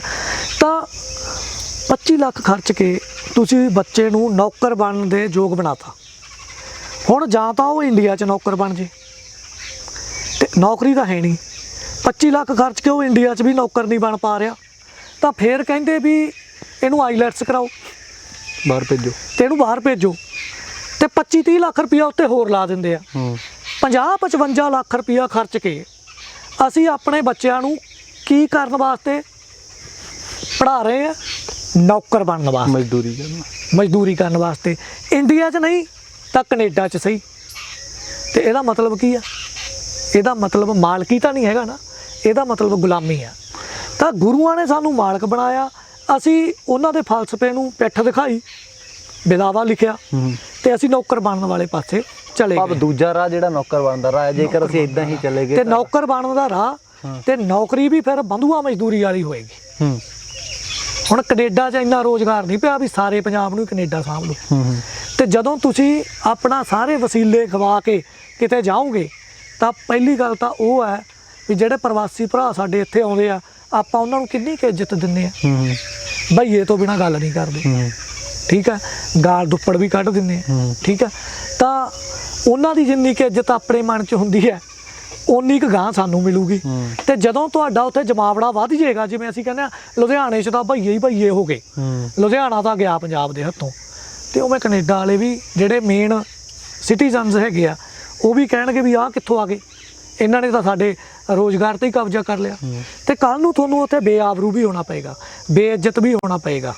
ਤੇ ਰਹੀ ਗੱਲ ਕੁਝ ਲੋਕਾਂ ਨੂੰ ਇਹ ਭੁਲੇਖਾ ਕਿ ਕੈਨੇਡਾ 'ਚ ਜਾ ਕੇ ਤਾਂ ਬੱਲੇ ਆ, ਖੁਸ਼ਹਾਲੀ ਆ, ਉੱਥੇ ਜਿਹੜੇ ਰੰਗ ਆਪਣੇ ਬੰਦਿਆਂ ਨੇ ਜਾ ਕੇ ਲਾਤੇ ਆ, ਤਾਂ ਤੁਹਾਡੇ ਬੱਚੇ ਸੁਰੱਖਿਅਤ ਉੱਥੇ ਵੀ ਨਹੀਂ ਹੈਗੇ। ਪਹਿਲੀ ਗੱਲ ਤਾਂ ਤੀਜੇ ਦਿਨ ਵੀਡੀਓ ਆ ਜਾਂਦੀ ਆ ਥੱਪੜੋ ਥੱਪੜੀ ਹੁੰਦਿਆਂ ਦੀ। ਠੀਕ ਹੈ। ਤੇ ਦੂਜੀ ਗੱਲ ਜਿਹੜੀ ਉੱਥੇ ਹੁਣ ਖੇਪ ਫੜੀ ਗਈ ਆ ਨਸ਼ਿਆਂ ਦੀ, ਤੇ ਉਹਦੇ ਵਿੱਚ 9 ਬੰਦੇ ਮੈਨੂੰ ਲੱਗਦਾ ਪੰਜਾਬੀ ਫੜੇ ਗਏ। ਤਾਂ ਪੰਜਾਬੀਆਂ ਨੇ ਉੱਥੇ ਉਹੀ ਕੁੱਤ ਪਾਉਣਾ ਸ਼ੁਰੂ ਕਰ ਲਿਆ ਜਾ ਕੇ, ਜਿਹੜਾ ਉਹ ਇੱਥੇ ਕਰਦੇ ਆ। ਠੀਕ ਹੈ।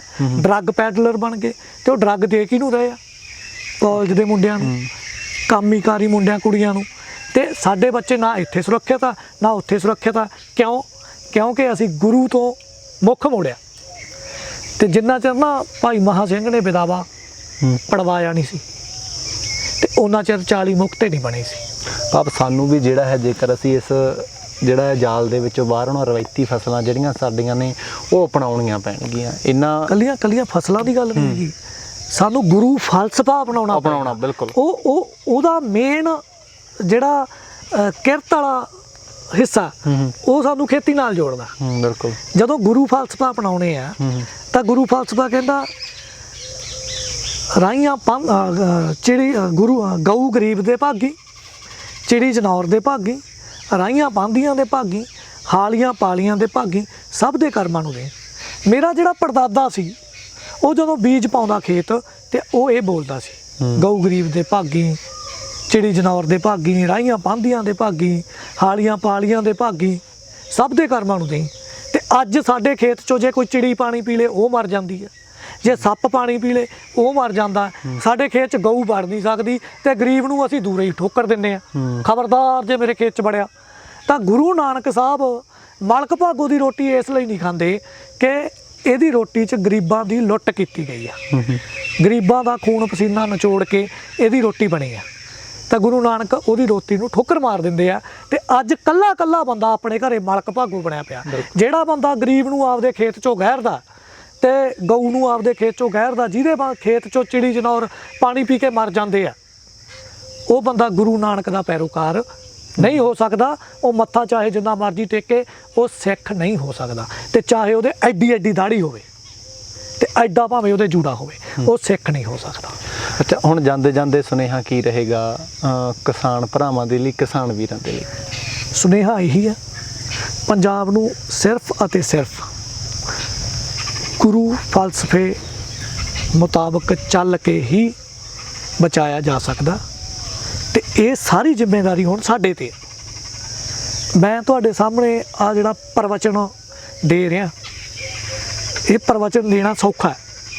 ਬਹੁਤ ਸਾਰੀਆਂ ਗੱਲਾਂ 'ਚ ਮੈਂ ਵੀ ਊਣਾ, ਆਪਾਂ ਸਾਰੇ ਹੀ ਊਣੇ ਹੁੰਦੇ ਹਾਂ, ਪਰ ਜਿੱਥੇ ਅਸੀਂ ਪੂਰੇ ਆ ਸਕਦੇ ਹਾਂ, ਗੁਰੂ ਦਾ ਜਿਹੜਾ ਫਲਸਫਾ ਉਹ ਬਹੁਤ ਵੱਡਾ, ਉਹਦਾ ਕੋਈ ਰੱਤੀ ਮਾਸਾ ਤਾਂ ਅਪਣਾ ਲਈਏ, ਉਹਨਾਂ ਕੁ ਵੀ ਅਪਣਾ ਕੇ ਜੇ ਆਪਾਂ ਗੁਰੂ ਫਲਸਫੇ ਨੂੰ ਆਪਣੇ ਜੀਵਨ 'ਚ ਜਗ੍ਹਾ ਦੇਣੀ ਸ਼ੁਰੂ ਕਰ ਦਈਏ, ਤੇ ਜਿਵੇਂ ਜਿਵੇਂ ਉਹ ਜਗ੍ਹਾ ਦੇਵਾਂਗੇ ਉਵੇਂ ਉਵੇਂ ਸਾਡੀ ਖੁਸ਼ਹਾਲੀ ਦੇ ਦਰ ਖੁੱਲ੍ਹਣੇ ਸ਼ੁਰੂ ਹੋ ਜਾਣਗੇ। ਤੇ ਇਹ ਦਰ ਉਹਨਾਂ ਚਿਰ ਖੁੱਲ੍ਹਣੇ ਨਹੀਂ ਜਿੰਨਾ ਚਿਰ ਤੁਸੀਂ ਬਦਾਵਾ ਪਾੜਦੇ ਨਹੀਂ, ਜਿਹੜਾ ਤੁਸੀਂ ਹਰੀ ਕ੍ਰਾਂਤੀ ਦੇ ਨਾਂ 'ਤੇ ਗੁਰੂ ਨਾਨਕ ਦੀ ਖੇਤੀ ਨੂੰ ਲਿਖ ਕੇ ਦਿੱਤਾ।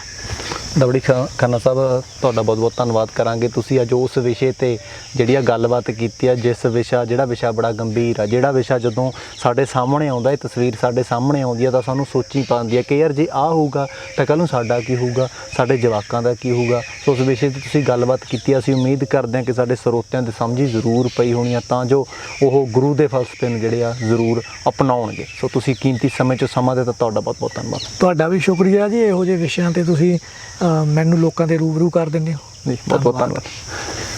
ਸੋ ਮੇਰੇ ਨਾਲ ਗੁਰਪ੍ਰੀਤ ਦਬੜੀ ਖਾਨਾ ਹੋ ਰਹੀ ਸੀ।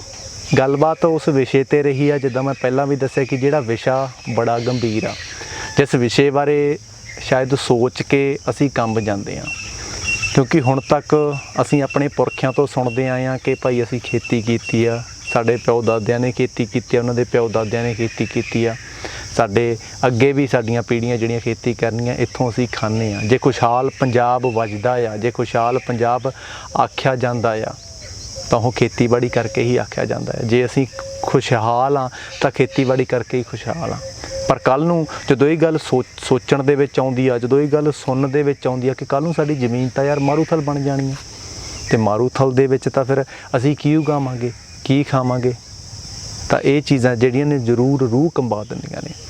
ਇੱਕ ਅਦਾਰਾ ਹੋਣ ਦੇ ਨਾਤੇ ਸਾਡੀ ਜ਼ਰੂਰ ਇਹ ਕੋਸ਼ਿਸ਼ ਰਹਿੰਦੀ ਹੈ ਕਿ ਇੱਦਾਂ ਦੇ ਮਸਲਿਆਂ 'ਤੇ, ਇੱਦਾਂ ਦੇ ਗੰਭੀਰ ਮਸਲਿਆਂ 'ਤੇ ਗੱਲਬਾਤ ਜ਼ਰੂਰ ਕੀਤੀ ਜਾਵੇ, ਸਰੋਤਿਆਂ ਦੇ ਨਾਲ ਇੱਦਾਂ ਦੀ ਗੱਲਬਾਤ ਸਾਂਝੀ ਜ਼ਰੂਰ ਕੀਤੀ ਜਾਵੇ, ਤਾਂ ਜੋ ਥੋੜ੍ਹੇ ਬਹੁਤਿਆਂ ਦੇ ਦਿਮਾਗ ਦੇ ਵਿੱਚ, ਥੋੜ੍ਹੇ ਬਹੁਤਿਆਂ ਦੇ ਖਾਨਿਆਂ ਦੇ ਵਿੱਚ, ਜਾਂ ਫਿਰ ਉਹਨਾਂ ਕਿਸਾਨ ਭਰਾਵਾਂ ਤੱਕ ਸਾਡੀ ਗੱਲ ਪਹੁੰਚ ਸਕੇ ਜਿਹੜੇ ਸਿਰਫ ਖੇਤਾਂ ਤੱਕ ਸੀਮਿਤ ਨੇ, ਜਿਨ੍ਹਾਂ ਨੂੰ ਅਗਲੀਆਂ ਉਹਨਾਂ ਉਸ ਰਣਨੀਤੀਆਂ ਦਾ ਨਹੀਂ ਪਤਾ, ਜਿਨ੍ਹਾਂ ਨੂੰ ਅਗਲੀਆਂ ਉਸ ਗੁੰਝਲਦਾਰ ਜਿਹੜੀਆਂ ਕਹਾਣੀਆਂ ਬੁਣੀਆਂ ਜਾ ਰਹੀਆਂ ਨੇ ਉਹਨਾਂ ਦਾ ਨਹੀਂ ਪਤਾ। ਉਹਨਾਂ ਤੱਕ ਇਹ ਗੱਲ ਜ਼ਰੂਰ ਪਹੁੰਚ ਸਕੇ, ਉਹਨਾਂ ਦੇ ਖਾਨੇ ਦੇ ਵਿੱਚ ਗੱਲ ਪੈ ਸਕੇ ਕਿ ਜੇਕਰ ਅਸੀਂ ਆਪਣੀ ਖੇਤੀਬਾੜੀ ਨੂੰ ਬਚਾਉਣਾ ਆ ਤਾਂ ਸਾਨੂੰ ਕੀ ਕੀ ਚੀਜ਼ਾਂ ਕਰਨੀਆਂ ਪੈਣਗੀਆਂ। ਜੇਕਰ ਤੁਸੀਂ ਗੁਰਪ੍ਰੀਤ ਬਾਈ ਜੀ ਹੋਰਾਂ ਦੇ ਨਾਲ ਰਾਬਤਾ ਕਰਨਾ ਚਾਹੁੰਦੇ ਹੋ ਤਾਂ ਸਾਡੇ ਜਿਹੜਾ ਹੈ ਚੈਨਲ ਤੋਂ ਤੁਸੀਂ ਬਾਈ ਜੀ ਹੋਰਾਂ ਦਾ ਸੰਪਰਕ ਨੰਬਰ ਜਿਹੜਾ ਲੈ ਸਕਦੇ ਹੋ। ਬਾਈ ਜੀ ਹੋਰਾਂ ਦੇ YouTube ਚੈਨਲ ਤੇ Facebook ਪੇਜ ਤੇ ਵੀ ਤੁਸੀਂ ਬਾਈ ਜੀ ਦੇ ਨਾਲ ਰਾਬਤਾ ਕਰ ਸਕਦੇ ਹੋ। ਇੱਦਾਂ ਦੇ ਮਸਲੇ ਲੈ ਕੇ ਬਾਈ ਗੁਰਪ੍ਰੀਤ ਦਬੜੀ ਖਾਨਾ ਹੋਰਾਂ ਨੂੰ ਲੈ ਕੇ ਅਸੀਂ ਤੁਹਾਡੇ ਰੂਬਰੂ ਸਮੇਂ-ਸਮੇਂ ਤੇ ਹੁੰਦੇ ਰਹਾਂਗੇ। ਹੁਣ ਆਪਣੇ ਦੋਸਤ ਜਸ ਗਰੇਵਾਲ ਦਿਓ ਇਜਾਜ਼ਤ, ਦੇਖਦੇ ਰਹੋ RMB ਟੈਲੀਵਿਜ਼ਨ। ਧੰਨਵਾਦ ਜੀ।